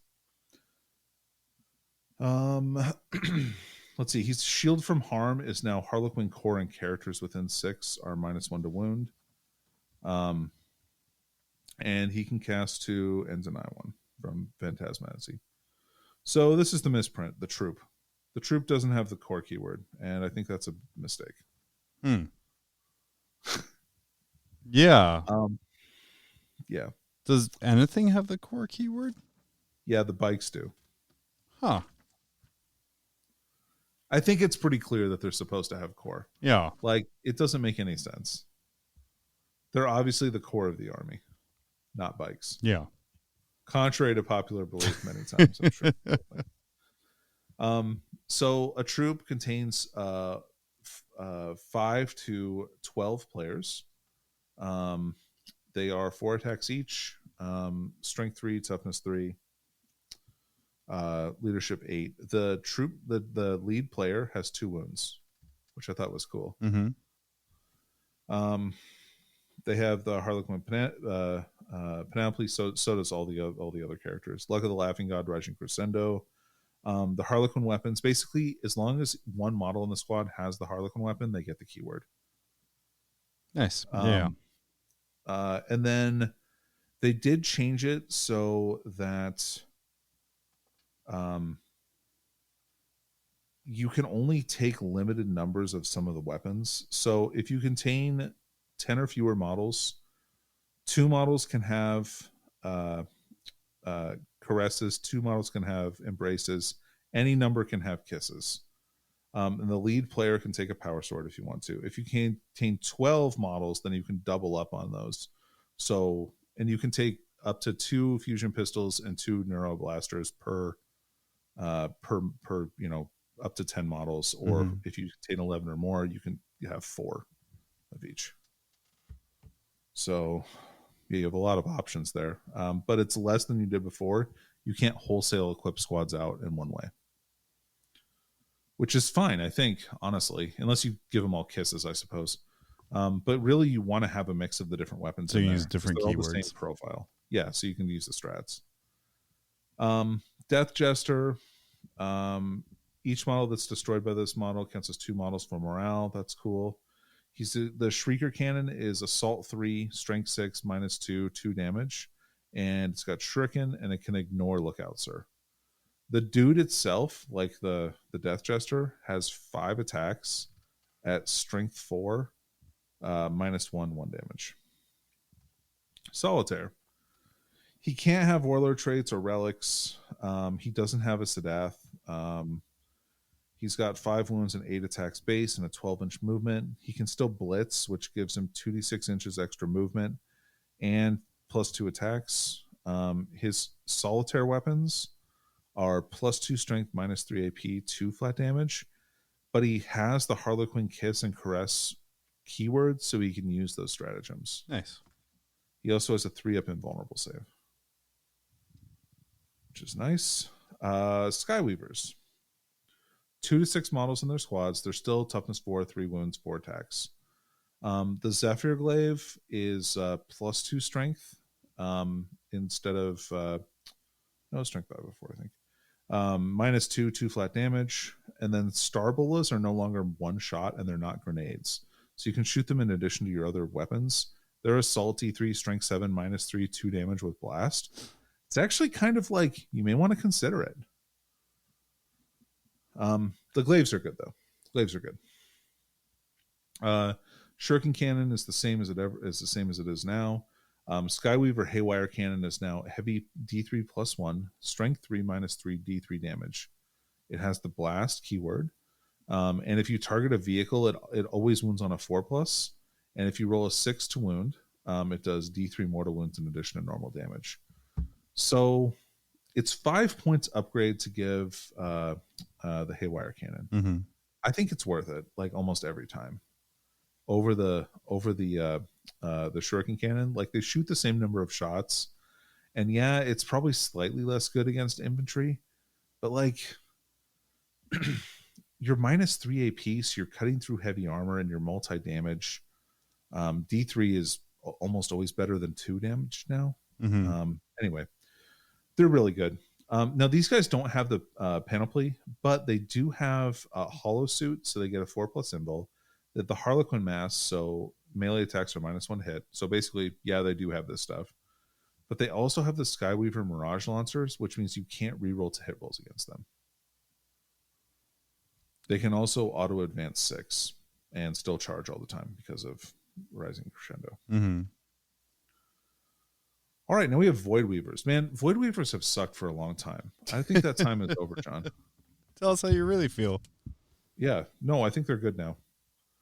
They're 90 points, and you get a toughness 5, 6 wound model with it has 4 attacks too in melee at weapon skill 3+. So like if you're dark, you're -1 to like you're -1 AP on their attacks too at strength 5. It's like not terrible. No. Anyway, they have hollow fields for 4+ symbol. They get to auto advance 6. They have Mirage Lancers, so they're -1 to hit all the time, and you can't reroll to hit rolls. You can take them in units of up to 3.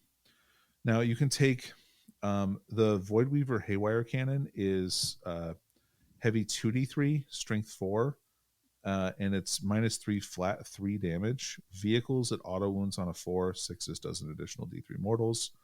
Or you can take the Prismatic Cannon, which has 2 profiles. Heavy 3d3, strength 5, -1, 1 damage with blast, or heavy 2, strength 12, -4, 2d3 damage.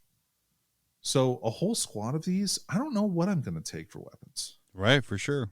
Yeah, but they're 90 points. It doesn't matter which weapons you take. Also, these guys also have 2 Shuriken Cannons for each guy as well. So they're also shooting 6 Shuriken shots too. I think for 90 points, these guys are a steal. they're way tougher than they look on paper. Right. So, all right. Then we have Starweavers. This is the transport. Think of it as the last thing we just talked about, except now there's 6 Harlequins that can ride inside. I mean, right? Like it's the flip side of the dual kit, so for sure. That's what it is. It does all the same stuff, except it's also open top, so dudes can shoot out the top of it. With fuse and pistols. Yep. All right. We have 3 more data sheets, John. We do. We're so close. So close. And Starweavers are 80 points. I have no idea how much any of the Unari models are. Like, I honestly don't know. All right, so we've got Yvraine. So she's, and these are all in the Craft World section. I think that's where they're mixed in. She's movement 8, 5 wounds, 4 attacks. She's 135 points. 135. Okay, that's fair. Her sword is +1 strength. If you roll a 6 to hit, they take 2 mortal wounds and the attack sequence ends. That's good. Her rune suit is the same as Eldrad's, so transhuman for a bimble. She's got the Herald of Ennead, so anytime another Aeldari model within 6 is destroyed, roll a 4+. It regains a wound. If it was a Psyker, she gets an extra psychic power. And she can reroll psychic tests. I think for 135, she's totally fine. Pretty solid. Yeah, not bad. Is she cast 2? Yeah, she is cast 2, deny 2. Cast 2, deny 2. That's nice. The deny 2 is really nice. Yeah. Actually, so Farseers are deny 2 as well. I really like that. Always like that. The Vizark, this guy's actually legit good. For 95 points. Yeah, for 95 points, 6 wounds, 5 attacks. He's the Sword of Silent Screams makes him strength 5. If you roll to wound roll of 4+, no imbol saves. And he's -4 AP, 2 flat damage. He can bodyguard for your brain. And he doesn't take up a HQ slot if you bring her.